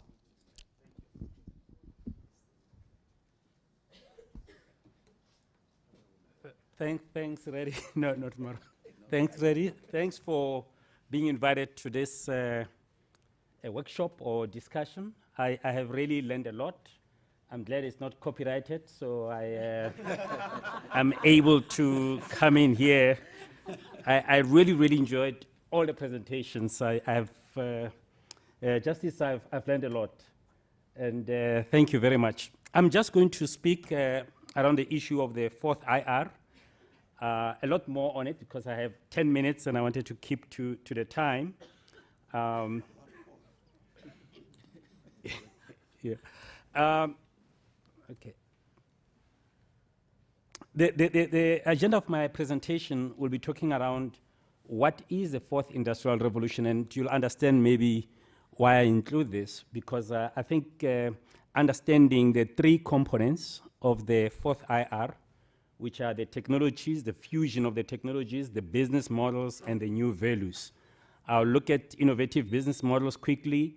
I'll look at the new value systems, and when I was planning it, I was looking at artificial intelligence, but I'm not going to get too much into it.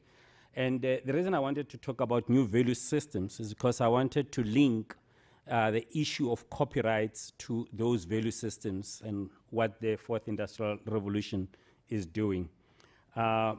The definition I'm using for the fourth industrial revolution is a fusion of technologies that are producing new business models, these innovative business models, that produces new value systems. I think the problem we have right now is that most of the time we think about technologies, we're thinking about digital technologies, but it's important to realize that when we are looking at the fourth IR, we're not only looking at digital technologies, we're looking at also biological technologies, we're looking at environmental technologies and physical technologies.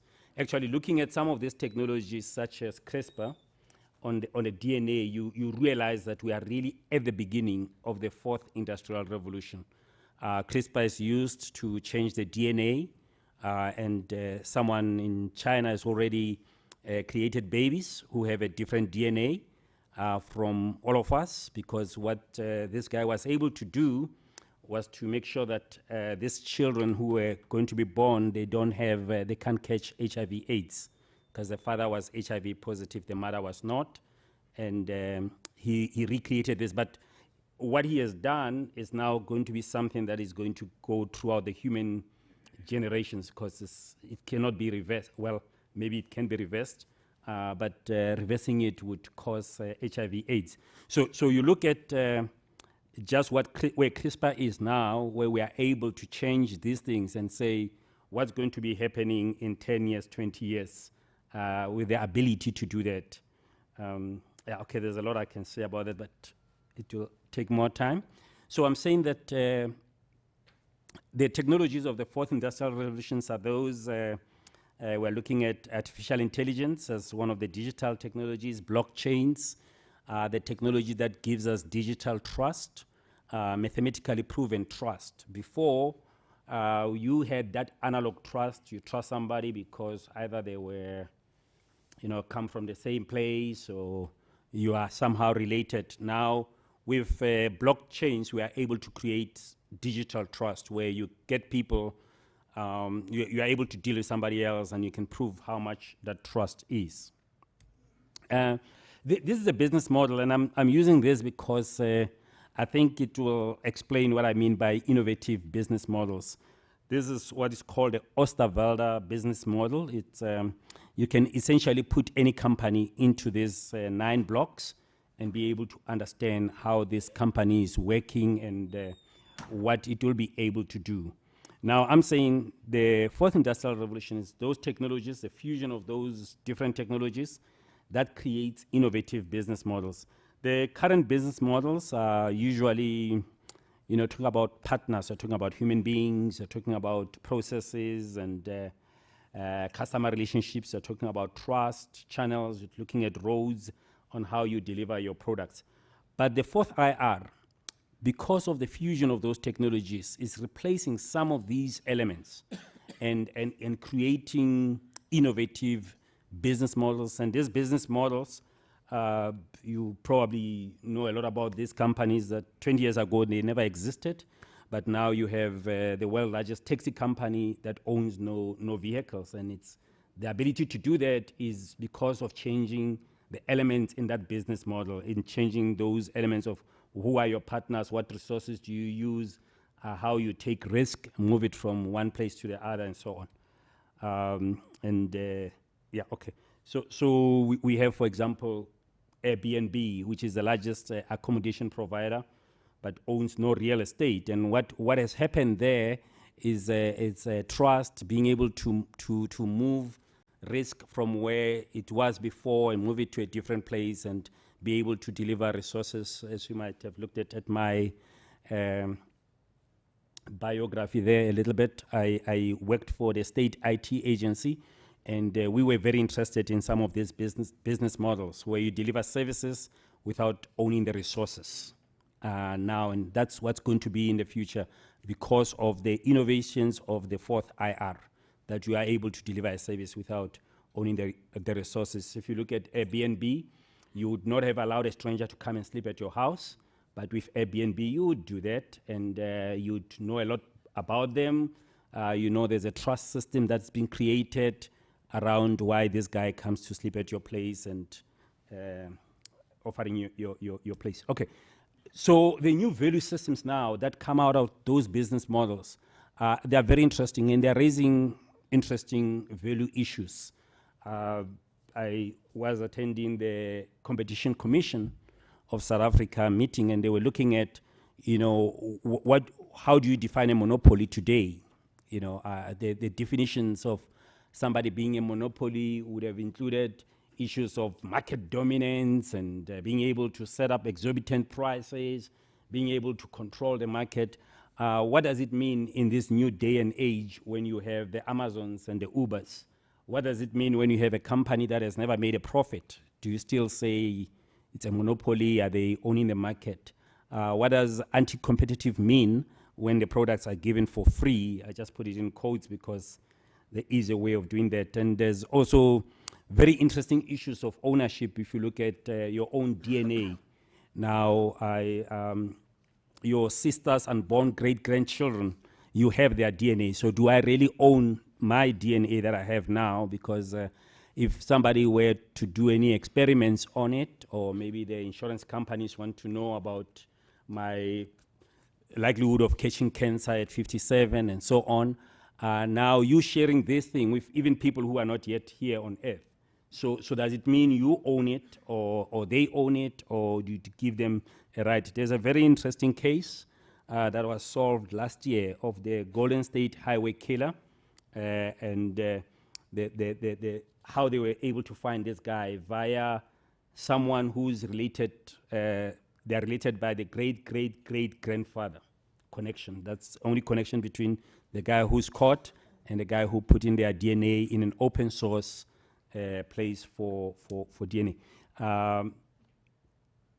Yeah, this one here, I think we've spoken a little bit about some of these companies, and I'm saying what I wanted to talk about there was the issue of being able to manage and measure. But the copyright issue now in this world, in the fourth IR world, where the business models are changing, where there are new values, which side do you stand in? And I really wrestled with talking to Ben. I was wrestling with this idea to say, where do I stand? I tried to look at the bill and read it and try to ask, where do I, because yes, copyright supports creativity, but I also understand where copyright can stifle innovation. And there are those special cases. I grew up in the open source world where we learned about Linux and versus proprietary software. And in that world, I knew that a lot of things we gained from being able to see source code written by someone else. Whereas if you were in the proprietary world, which was protected by copyright, you couldn't copy, you couldn't even learn as well. So there is a benefit in the term that fair use, that I'll begin to use it as well. Fair use term and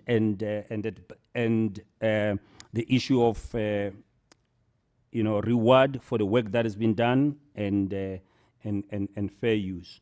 So in the open source space, I thought maybe I could share some of the licenses that have been used to deal with this complexity of fair use, and some of you might know about the GPL, the LPGPL, and the Apache licenses that gave a certain rights that you could determine on when you produce that, to say what kind of rights I'm allowing other people to do. For example, if you look at this, you will see that GPL allowed you to download, to evaluate the source, to deploy it, but it didn't allow you to redistribute or modify.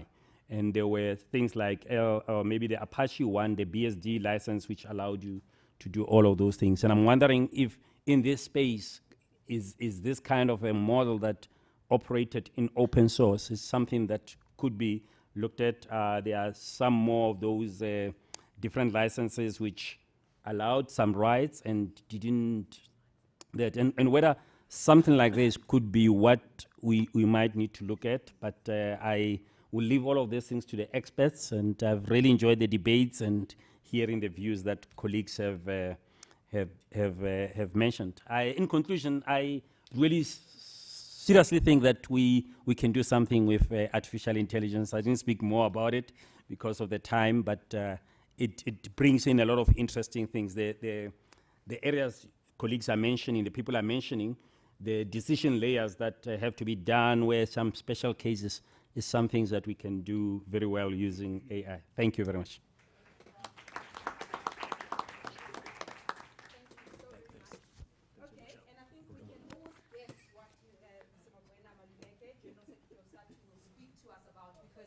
The theme has come up. I think I switched my microphone on. The theme has come up about access to affordable learning materials in our schools, but anything else that you have to add to this debate, we look forward to it. And again, I'm coming back to you as interlocutors, as commentators, as professionals, and just engaged citizens, because that's what this is also about. And touching on your themes, that we have to care, we have to care about anything that affects our fellow citizens as well, that affects our economy. And as part of that human chain and the conversation, we will have a discussion towards the end. Let's hear it from Satu.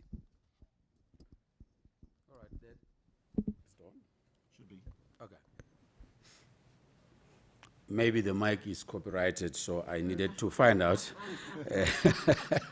from Ben if I'm allowed. Otherwise, thank you, program directors and all fellow panelists. The presentation were quite insightful and thoughtful, in particular Prof. Odigi and Justice Zach. And the fourth industrial revolution. Yeah, I'm happy that you really simplified it. It has made me very angry because everyone wants to talk about it and to scare us. We from the teaching fraternity, we know that we will increase the number of members for SAITU to be strong, because we are the people who teach those who are going to be creating. I know that we don't have enough time, and I'm going to try my best because I didn't prepare my slides, and for obvious reasons. As a teacher teaching in the rural areas, I don't have the whiteboard. I rely on sharing textbooks. So a story about my life is that when I was doing my teaching, there was a weekend where our art teacher gave us a textbook, and we needed to share 5 of us. And one selfish student left the campus and only came back at 9 o'clock in the evening. And I'm writing the art exams on Monday. What do you do? Under those circumstances, you must go and copy. Not copy the book, but copy when the other student is writing. Yeah. So I can share the experience of the lady from the university, which I don't want to explain because I don't know why she said the university is the way she is. Yeah. But briefly is that, yes, we're going to talk about affordability of learning materials and teaching materials and resource materials in our schools. And we see the bill, and I must indicate that because I may forget, we see the bill as assisting and facilitating the process of learning, the process of us accessing knowledge, and that's why we support the bill. That's why we are saying the president should really assent the bill so that we are able to address the things that we have seen as really impeding education to be provided. So we see it as a transformative agenda. Because we want to create a learning nation, and when we're creating a learning nation, we need to ensure that indeed we are able to have creators, we are able to have authors who are remunerated, but also we have got to have access to that.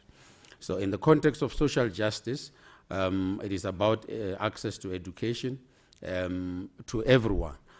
In particular those that have been not privileged to be able to pay a lot of money for them to be able to access. We know that indeed textbooks are so expensive. Some of us who are traveling a lot, you always look at the books when you are in London, you say, maybe I must pay 6,000 for my flight to come and buy books here. Because at least I can have 4 books, whereas in South Africa, I cannot even have 1 book that I can buy.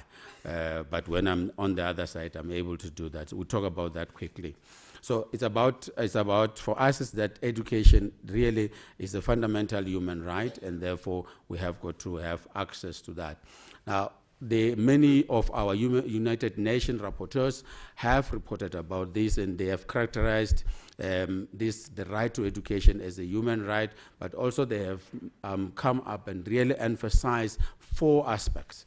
Well, the first about the right to education is about that it must be accessible. So the accessibility of education is very fundamental for us to have to create, a self-standing human being who are critical, who will be able to help us to innovate, to create, and so forth. So we need to be able to have that access. But therefore also those rapporteurs have really expanded on the right to education to talk about education must be available. So the availability of resources, the availability of learning material, apart from being access to that, we need to be able to make sure that even the student in the most rural, remote area is able to access and have available resources for them to be able to access education. So from time to time, as teachers and learners, we are confronted with the adaptability of education, and really our resources play the most important role for us to be able to ensure that we adapt the learning tools, the learning equipment, the learning resources to our students for them to be able to gain knowledge and experience life, because education is about experiencing life. And lastly, they have been able to expand these rapporteurs about this right to education to an issue of acceptability of education and so forth. And I want to leave it at that and then talk about 7 issues that we think why it's important for us to access affordable materials for learning and teaching, for research, and so forth. And it is about the world. It's about what type of a world we are looking at as the teachers when we teach our students. First is the world of facts. Now, in that world of facts, we have to engage our students to interrogate our curriculum, to interrogate this world. Today, we are living in a world where lies are reduced to facts, where propaganda is taking a center stage. And we, as the teachers and our learners, have got to say we rely on a world that is about the facts so that we are then able to say, can we believe in the world we are living in? This is the world that we have got to share. This is the world that we have got to shape and change. Secondly, we believe that we are living in a world, as the teachers and our learners, where we depend on numbers. Okay? Therefore, we need to have access to these resources, because if we can be able to know why is it that few people own the wealth of the world when we don't own anything, and then how do we change this? So these are the numbers that we are relying on, because we have to bring hope. We have got to ensure that we are saying to our descendants, yes, we can live in a better world, but a world where you have got 10% of people owning almost 80% of the wealth is what we want to tell our learners. It's what we want to tell the people, and these are the facts. Thirdly, we believe in this world that we depend more on the experiment. And the experiment is for our people to really realize that we are living in a catastrophic era, where today we have carbon dioxide that is increasing. And it's all about the multi-corporation, the multinationals who have got no one to account to. They don't account to anybody, and therefore they're torching the planet. So as the planet is burning and there's global warming, then we see the seas are beginning to whisper to us and say, you are going to have a tornado, you're going to have a cyclone, you're going to have this and that. And these are the facts. These are the experiments that we want our learners to experience as part of life. We depend on a world, fourthly, on a world of language. And the poet here was very insightful and thoughtful in presenting the issue of the language. So this allows the people to see one another as equals, and this brings the issue of decolonization, which is a fight, Ben.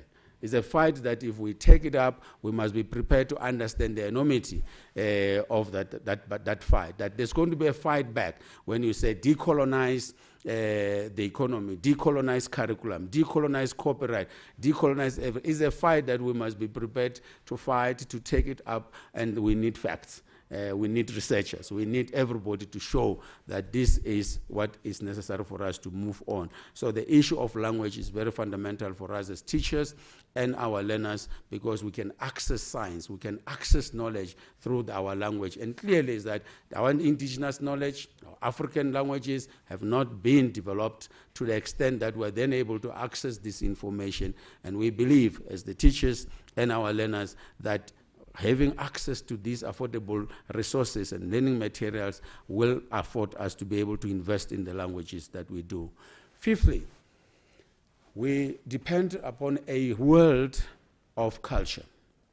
And this is a world where we say we are the people who share, and therefore we know how we resolve our problems, how we can share and feel about the symbols that are common and cherished and sustained. And therefore, we need that particular access, because culture is very, very important as part of our history, that we depend on a world of history. And as such, we have been really advocating for history. I know people don't agree with us when we said we need to have history as a compulsory subject in our country.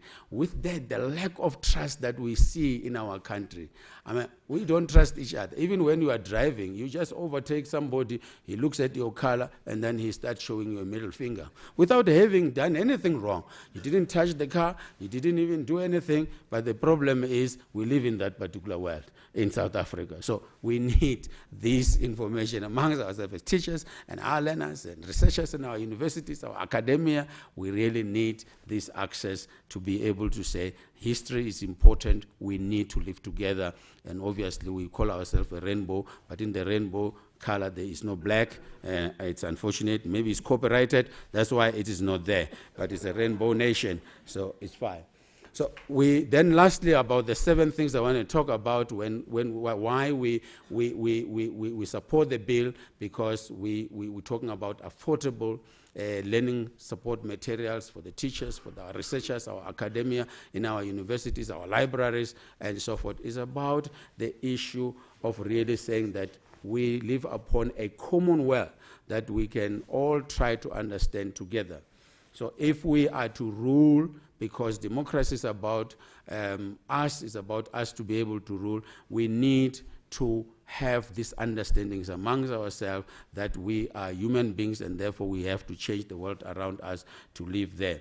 In South Africa, we are confronted with a situation about 5 companies who are really monopolizing 71% of our publishing in this country. And most of those particular publishing companies are foreign multinationals now. They're multinationals, and then that have monopolized the publishing industry. And therefore, as we encourage our teachers to be authors, to be creators, and so forth, the issue is what Ben has shown.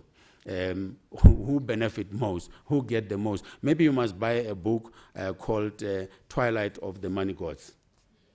Okay, so that as we argue about whether this bill is going to facilitate access, is going to facilitate innovation, is going to facilitate creation and creativity, we then have to understand that here, when we talk about decolonization, is about the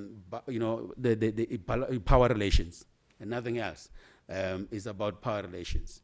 How do we change those power relations and so forth. So for me, the decolonization agenda is very, very important because we need to change and ensure that as the South African economy grows, we ensure that our creators, our authors and so forth have the space for them to be acknowledged and be able to do more work.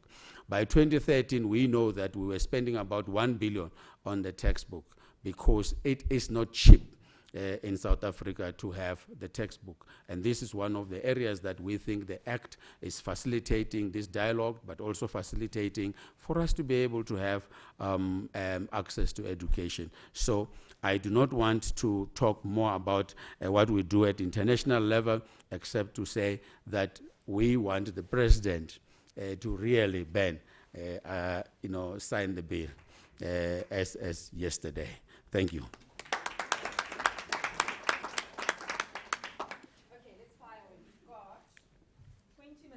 20 minutes of interaction. Sorry, Ben. I want to make a suggestion. I think 20 minutes might be a bit short, and I wonder if what we could do is do a deal. We have to be out of the room at. There's another meeting at 1 o'clock, so we could do a deal to say at 10 to 1 we all dash out of the room. Nobody lingers. In which case we could continue the conversation until quarter to. I'm going to overrule you. I'm afraid we are going to do it in 20 minutes, and then. If it's still heated, we'll allow 5 or 10 minutes, not 10-2. Please trust me in this regard because this is what I do for a living. People don't clear a room in 5 minutes. Somebody's going to come to you and want to interact with you and continue the debate with you and take a selfie with you and give a business proposal with you and ask you a legal question and Zach. So it's not going to happen that way. Let's just get on with it and see if we can be brief, succinct, and robust still in 20 minutes. We'll make a decision in 20 minutes. Let's go. Good morning, everyone. I want to just ask a question to the speaker. Second speaker. Ben. Ben Cashton. Ben, a lot of it, what you spoke to us about was the bill itself. I understand the difficulty of the part of looking into intellectual property and looking at the role of collecting agencies and stuff like that in the South African context. I mean, you mentioned one. I think we've got about 4 or a few, right, in the South African context. What other legislations can we read in line with this one before its enactment or after its enactment?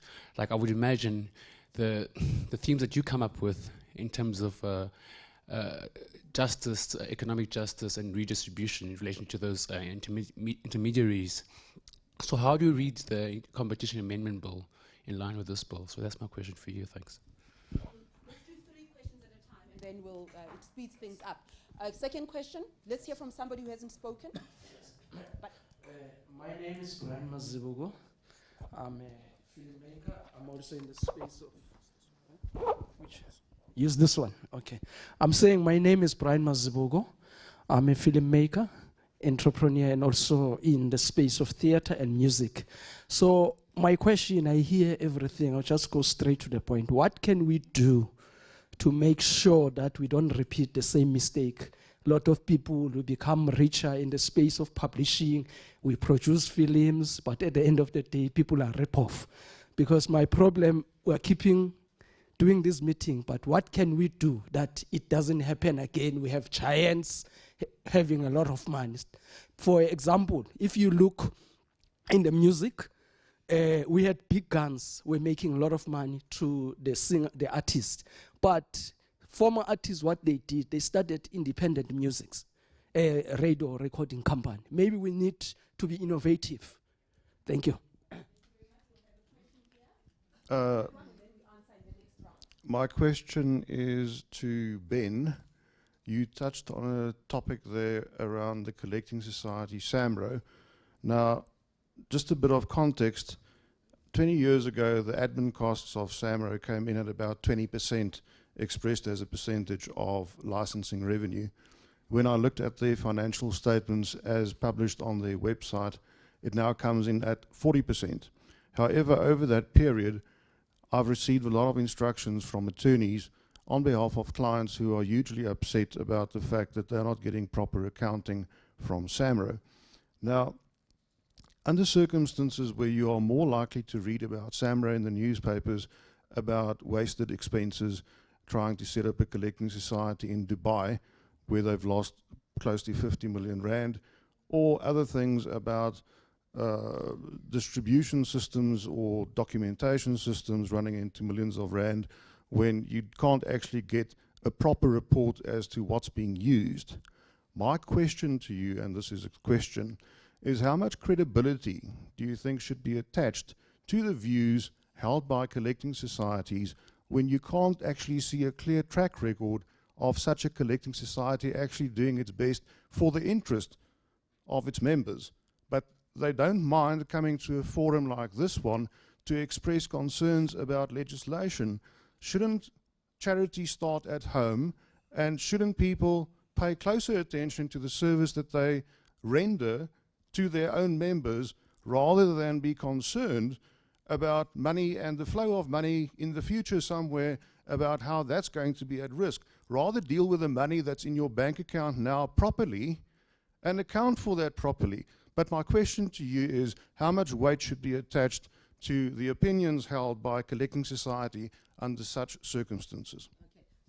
You're going to answer what's directed at you, but to our panelists as well, if there is something you want to add, something you want to agree with, or to agree with or support. And then we'll do the third round of questions, right? 3 at a time. So the main answer I want to make to all the questions about the intermediaries like collecting societies is that we need to stand with those who have the same thing at stake in this discussion and this fight. We need to have a room. Since being involved in this with Rehad and the other folks who are the founders of Recreate, I've never yet been in a room where we've asked the publishers and the broadcasters and the collecting societies that have some clouds over them to leave the room, and we just get together as creators and artists and writers.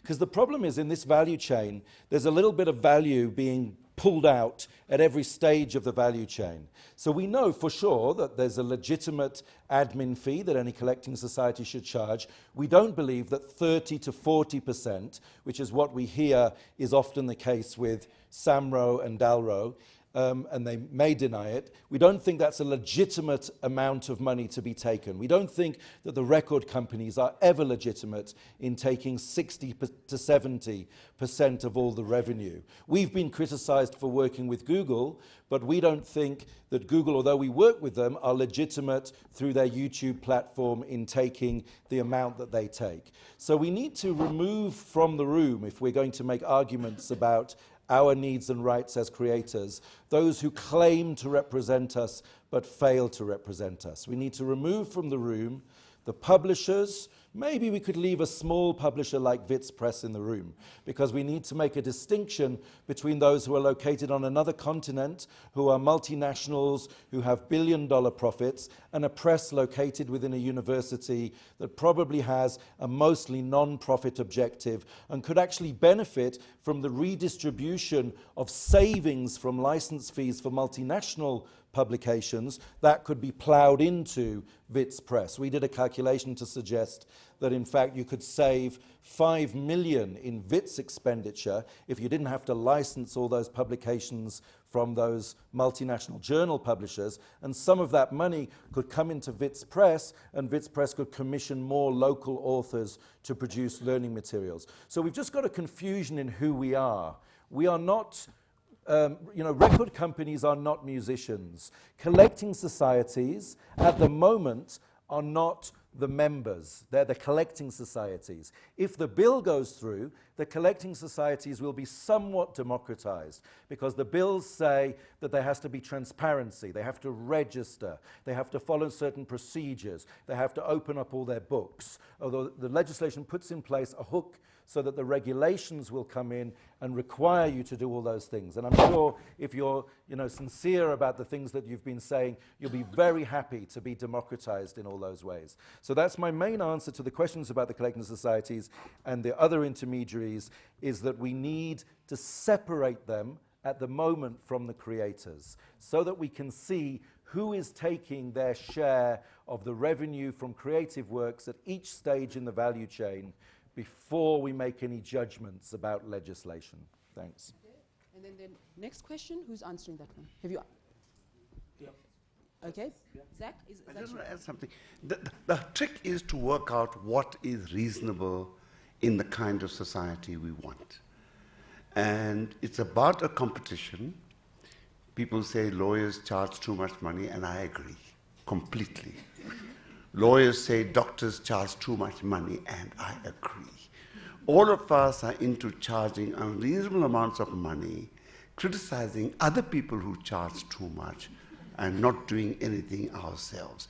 So we've got to try and work out what is reasonable. I'm sure each and every one of you, whether you're a publisher or not, who's been to a lawyer or a doctor and have had to pay from your own pocket, think they charged you too much. So that really is the issue. Let us all try and work out what is reasonable in our kind of society in relation to what we want to achieve. Let's go to the question at the back, and then I'm coming to you, and I'll dedicate more time to Samro because your name keeps coming up, right? Okay. Thanks already and the panel. My name is Thobela Dlamini. I own a record label, and lately so it's a black independent record label. I'm not captured. Mine is with regards to one of the issues that I will think I together with others have a problem with.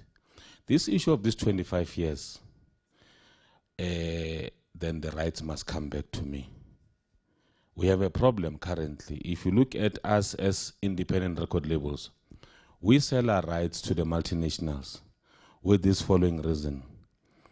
Currently, we don't have money to run our companies, so we license our product through to these multinationals because we want to make money. Now we get abused within that particular process because we still need to pay them back whatever they assisted us with. But our challenge now is that even the bill now, instead of assisting us to reduce, I sign a 3-year licensing agreement, but the bill says to me, I'll only get my rights after 25 years. For me, there's no logic. Somewhere along the line, I create the music and hand it over to you to run with it as a major record company. But for me to get my rights back, if I read this bill thoroughly, I'm not a legal person, I'm just listening to experts. But I think even experts must be clear in terms of what is happening with this 25-year period.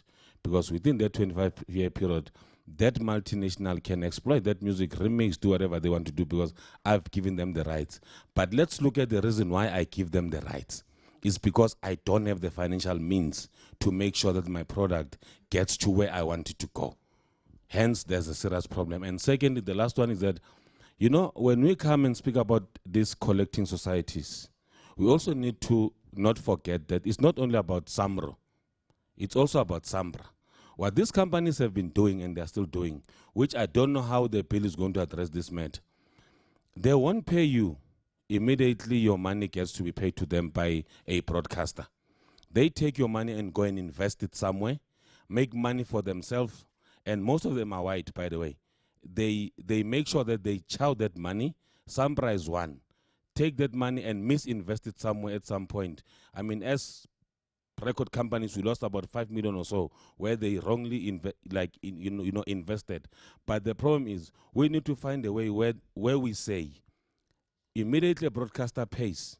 What is a cooling off period where you need to pay me my money? Because you take my money, you invest it, you chow the interest, and at the end of the day, I sit for 3-4 years waiting for money that is making you a multi-billionaire.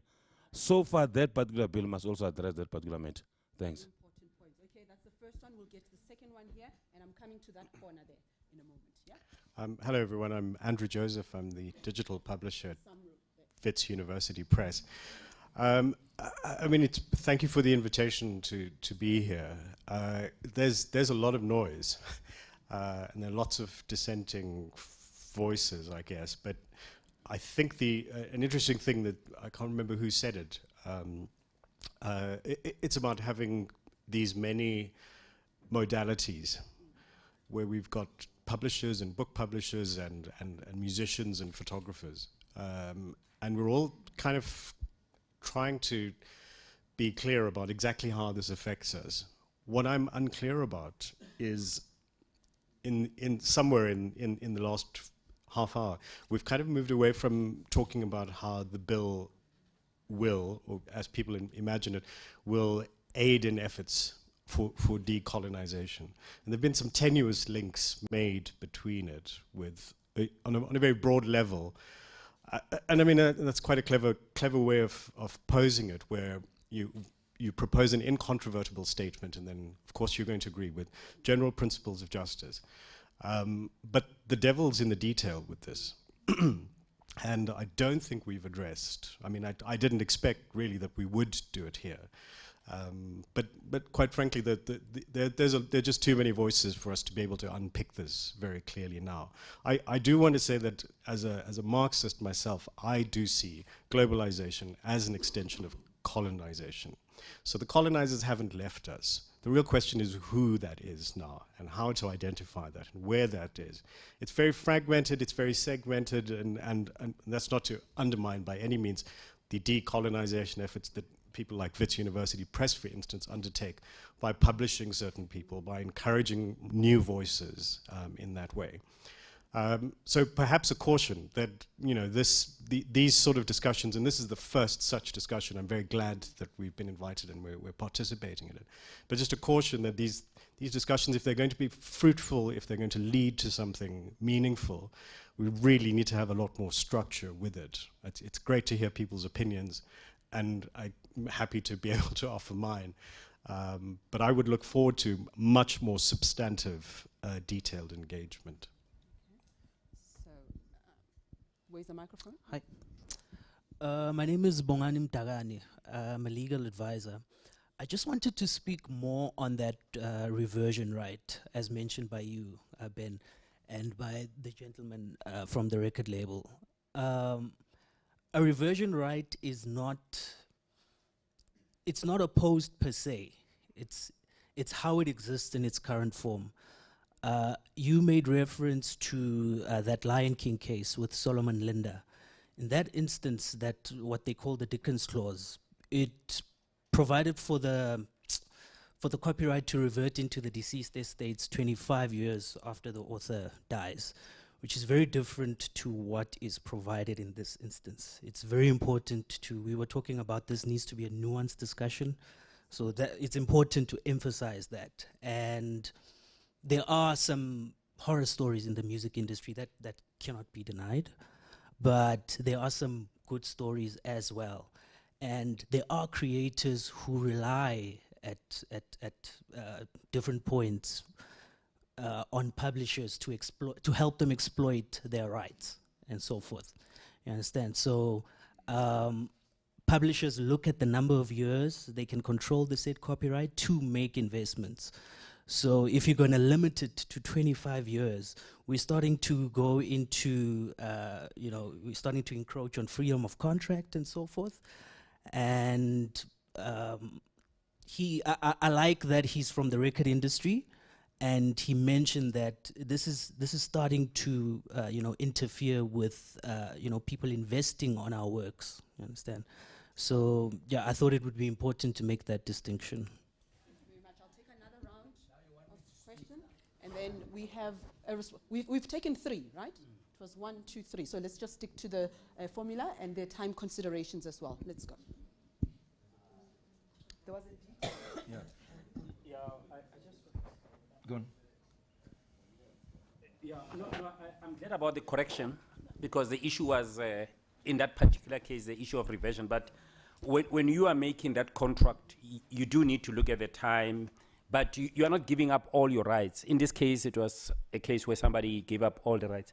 I just wanted to mention a story, again, around the issue of the fourth industrial revolution, about a company you know, Rain. Rain Network is the fourth largest mobile network in South Africa. And what I'm impressed with what Rain did, Rain entered a market that was dominated by, well, I must say the fifth largest mobile network. It entered a market that was dominated by Vodacom, MTN, and other players. And they were able to do it by looking at, they didn't have any money to build a network. It was quite expensive. But by being able to see what advantages they can have in their licensing when they worked on a Vodacom network and when they worked with Huawei. So that experience for me tells me that sometimes if you know who you are and you know the powers you have, you may be able to negotiate even with the big players who could crush you at any time. Vodacom could at any time have crushed Rain, but they were not able to do it. And Rain is now one of the big mobile players. I just want to say something on this thing of being a small record company and assigning rights to a large record company internationally, or being local musicians and assigning your rights, and then that gets exploited, and when there's a lot of money to be made, you can't get anything back by that stage. My favorite movie on this is actually The Harder They Come, Jimmy Cliff in the 1970s in Jamaica, where the record company decides who should become, the big record company decides who should become a big artist, so that they can control who is making the money off the big artists. There's a couple of things in the bill that try to help with it. Well,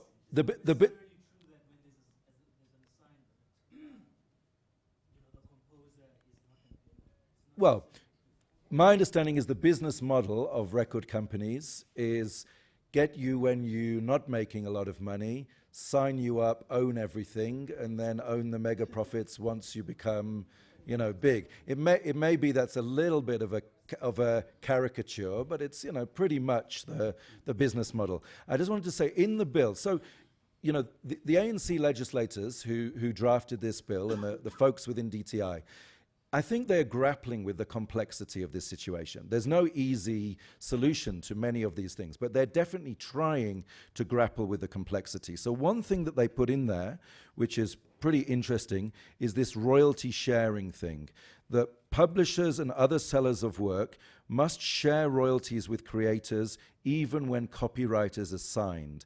Now, I'm not sure to what extent that applies to the music industry. It's been put in there primarily with literary works in mind, but it's very interesting because generally in the publishing industry, once you sell the copyright to your book, the publisher gives you royalties for sales of the book, and that's it. When they license the book, license copies in an academic institution, generally, with some exceptions, generally you don't get anything as an author. Right? Whereas in the legislation, it says specifically that publishers and other sellers of work must share royalties even when the copyright has been assigned. So if they're making a lot of money from licensing or some other way of distributing your work, they have to link the money they're making to the royalties they're paying you. Now, I think, once the president has signed the bills, gentlemen from a small record label hopefully will come join us as we engage with DTI and talk to them about whether this regulation couldn't apply to the music industry as well, as whether the regulations could be written in such a way that once you see that your music goes big and it's been signed over to a multinational record label that is able to exploit it at your expense, you're able to say, no, I want my income now to be linked to the profits you're making. I'm not happy with the fact that I just signed it all over to you. I think 25 years is quite a long time in the economy today. I think if you're unhappy for authors to have the rights revert to them in 25 years, I think I can only describe you as greedy. 25 years is long enough for publishers who turn books around in a month or two these days, to invest, to make money off a work. I think 25 years later, or even less, I think somebody was suggesting it should happen even less time. that work should revert to the author and their family get another chance to do something with it. In Solomon Linda's case, his family effectively had to wait kind of 50 years, because it was not 25 years after the rights were signed to Disney, it was 25 years after the death of the artist. So we think 25 years is the max. We might even be on the streets marching when they're drafting the regulations for that to be reduced, for South Africa to set a precedent that the work comes back to the author after 20 years or 15 years. I think there at the back it was more a comment and assessment of this gathering. Is there anything anyone wants to respond to? No. I think it's fair to give Samro an opportunity to respond, because a lot of the commentary has been directed at you. So, right of reply, as it were. Thank you, Edie. Just to say up front, I'm not a spokesperson for SAMRO. I'm actually the head of the legal department. So I will try and answer. I'll respond as best as I can in that capacity. The representative from SAMRO was in the context of today. You're representing SAMRO. It's a play on what you're saying. But first and foremost, when we engage, it's important not to conflate issues. We are conflating a legislative process with administrative, perceived or real challenges at SAMRO. And I'm going to separate my response in that regard.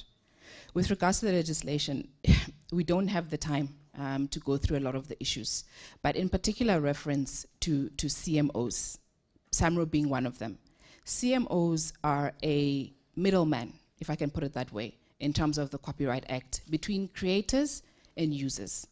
And there are many of us CMOs that perform that role. We administer copyright. SAMRO administers performance rights. SAMPRA represents performers who are not creators, and the record labels live in there. So in terms of your stats for that, it would be a discussion to have with SAMPRA to confirm what the details are with regards to the numbers for record labels. SAMRO represents composers, authors, and publishers, and that's the copyright in the composition. Same with CAPASO, that represents composers and authors and publishers for mechanicals. So we are the middleman in there. And the issue with that, can I finish? Can I finish? Can I finish? Okay, just note that. Just note that. Yeah, thank you. Just note that. And then so we are the middleman. And when we administer the copyright, we take a percentage, an administration fee for that. Is it too high? It is too high. We are working, because a lot of the stuff that happens operationally there are headaches from previous decisions that were made at SAMRO. Mr. Duplessis was also once head of legal at SAMRO. So he was also residing in a very powerful position at SAMRO when certain decisions were made. Now, because we're having operational challenges, does it preclude us from making commentary, engaging in a legislative process? No, it does not. We have every right to do so. We have every right to be in this platform and make comments. Now, the issue with the CMO regulation, and let me state this upfront and clearly, SAMRO and other CMOs have no problem with the regulation. We welcome the regulation. The problem, like I said, good intentions, road to hell. The way it's drafted currently is not in line with the Companies Act. SAMRO is an NPC registered in terms of the Companies Act of South Africa, another piece of legislation. We are registered, we have shareholders, members, we have a board of directors, we have an executive, we have employees. How the act is drafted currently is that the act wants to usurp the power of the shareholder, which is the highest decision-making body in the company. You cannot allow that. In drafting your legislation, you need to make sure that it's in line with other pieces of legislation. That is the fundamental issue. We accept regulation. We think regulation is important, but you must also be in line with other legislation. If you look at other CMOs on the African continent, what we're trying to avoid is an arbitrary body deregistering a CMO for whatever reason. We have CMOs in Kenya, Uganda, other territories where government decides they're going to deregister. What does that do? It impacts the shareholder, the member who was supposed to be acting on, for whose benefit we're supposed to be acting on. It impacts reputation, because not only do we have contracts with our shareholders, we have contracts in other territories. So there's a knock-on effect worldwide when governments decide at a whim, whether it's legitimate or not, to deregister CMOs. That is the issue that's in contention, not the regulation. That's not a problem. Now, SAMRO, yes, we have operational challenges. Yes, bad decisions were made. Yes, money was lost. Are we sitting on our thumbs making sure that nothing happens? No. We have changed our board. There's been a change in executive. There are lots of things that are happening which I cannot divulge in this forum, in our organization, to make sure that we are dealing with the challenges that are there at the organization. I know we have some members here who will disagree, and we always disagree at every platform. It's fine, not a problem. We'll see each other tomorrow. We have an EGM, but we are working hard to make sure that we deal with those things. But please, when we engage, can we separate issues? And also, can we not do what we did here, where we come here in good faith to a platform, and it is used as an opportunity to specifically attack specific individuals and organizations. Thank you. Okay, so this is unfortunately, and this happens all the time, radio, TV, wherever, there isn't an infinite amount of time to take everybody's question. We are wrapping it up, and we wrap it up in the way that we wrap up forum like this, with a closing comment from our panelists. And I did stop you from interrupting her, Ben, because I knew you'd have an opportunity for a closing comment. You can address whatever you wish to address in a closing comment. So let's start. Who wants to go first? In no particular order. Zach, let's start with you. You are the voice of reason here. There is a trouble. In our country, we have made it quite clear that the ownership of land has a public content, and therefore owners cannot do whatever they want to with their rights.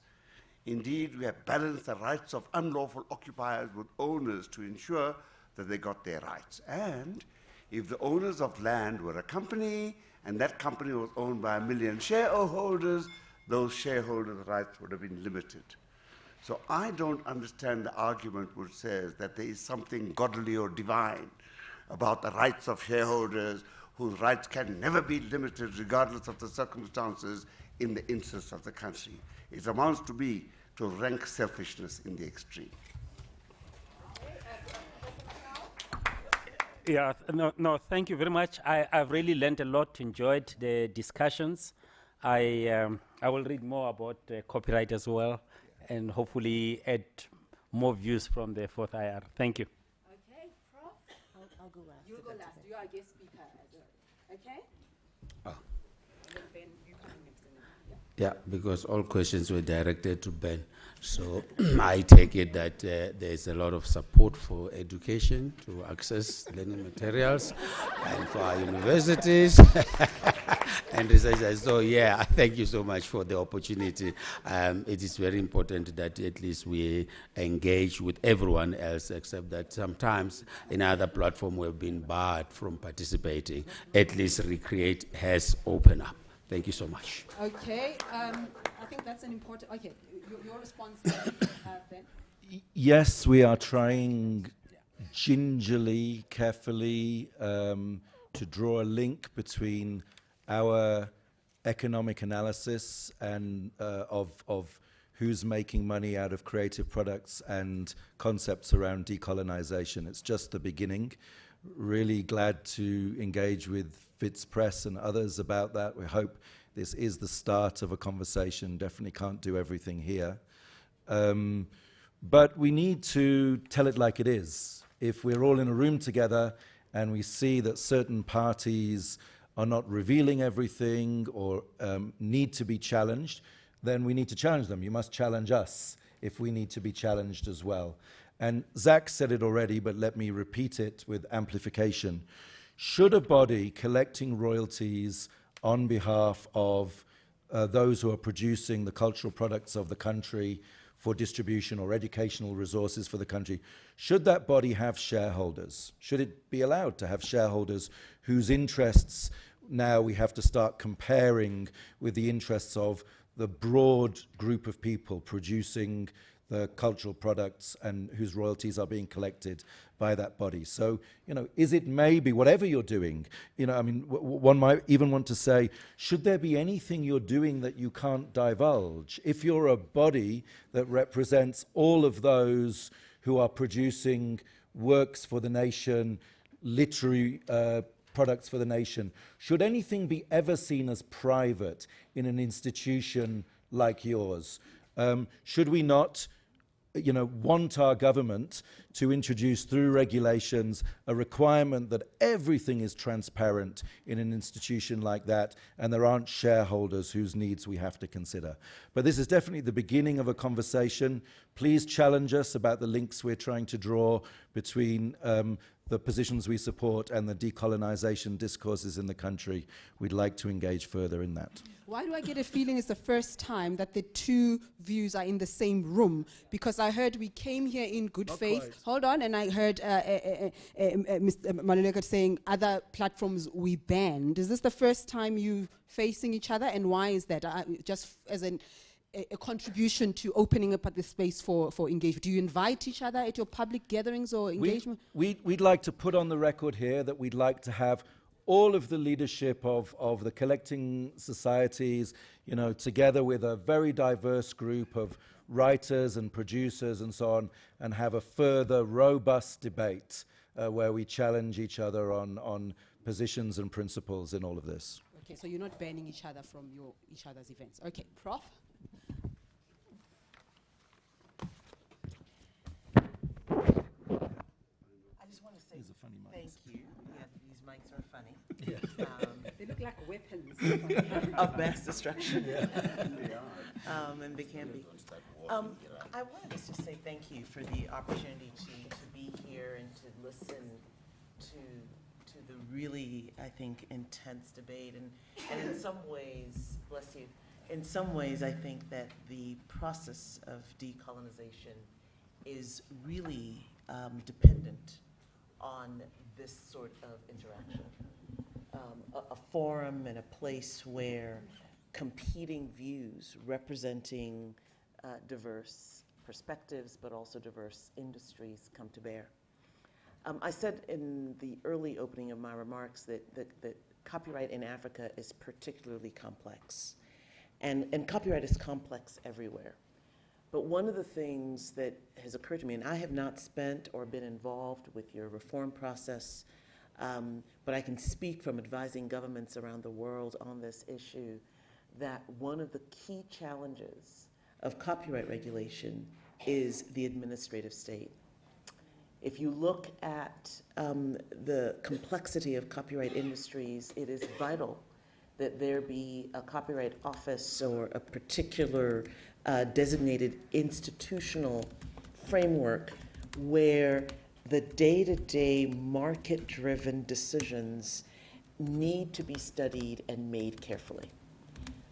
Music is a profound example, and I say that because South African music is so vital to both the cultural consciousness and the economy of this country.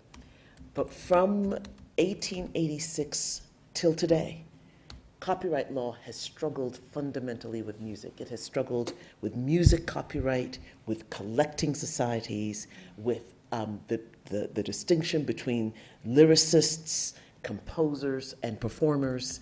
That is a struggle that is going on globally in every country. And the resolution of that struggle is not going to be in a copyright bill. It's going to be in the kinds of private public engagements that facilitate both the question of how do you share royalties, how do you collect them, and what is the role of digital subscription models. I mean, we're having a conversation, and if you heard nothing else that I say today, let me say this really carefully and clearly. What I do not want to see is a debate about the past. South Africa needs to be engaged in what copyright law can do to propel it to a future that is inclusive, that takes into account distributional consequences of economic decisions, and that makes it possible for every South African from one generation to the next to participate in an increasingly data-driven knowledge economy. That answer is in your hands. It is not just in the bill, it is not just in the presidency, it is in your hands as citizens, and it is vital that you do that hard work. I want to say something about university publishers, because I think that this is where so much of what happens in education is going to be relevant. In many ways, university publishers have been relegated to the sidelines because of the work of big publishers. And let me just give you an example of something. As someone who's an author, who has published many books, I have become much more invested in the economics of book publishing. And one of the things that I have said to university publishers, for example, is that there's no real contest between copyright or any limitation and exception for publishers like the University of Wits Publishing Press. Why? Because people recognize that your role is fundamentally a public role. Unlike other publishers, you are invested in the dissemination of information, and that means, frankly, that you have to be the leaders in developing business models that deal with the complexities of pricing for academic books. Frankly, most university publishers don't publish textbooks. And that's the curiosity. What's driving the debate about copyright and academic textbooks is not actually a debate that involves small publishers like Wits. And so they're getting caught up in a debate and in a fight that is not really theirs. And so again, the complexity of this topic is one that requires both attention and diligence, but also a separating of kind of the apples and the pears, as you artfully said so during your conversation. And so I close with this thought.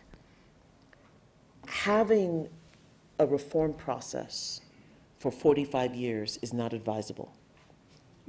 Having a reform process that lingers for 25 years is not advisable. There needs to be some momentum to change, a change that reflects the South African constitutional ideals and the complexities of being involved in a globalized knowledge economy.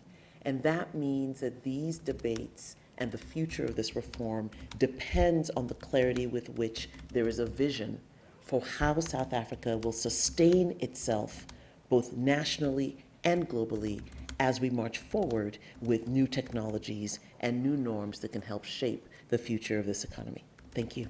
Prof, thank you so very much. Thank you. All of you who contributed, I always feel the need to apologize for those of you who didn't have a chance or didn't say everything you wanted to say. And I hope you trust that it wasn't just me being a dictator, it's 10 to 1 now. So if we'd set the time for 10 to 1, we'd be leaving here at 1:15. I knew we would finish at 10 to 1. Thank you.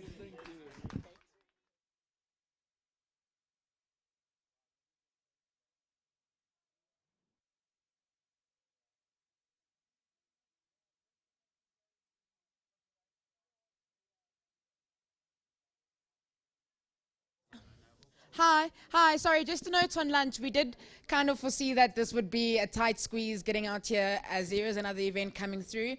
Please do join us for lunch. We do also have takeaway containers, so you make sure you get your bites worth. But yeah, thank you all for joining us for this discussion today.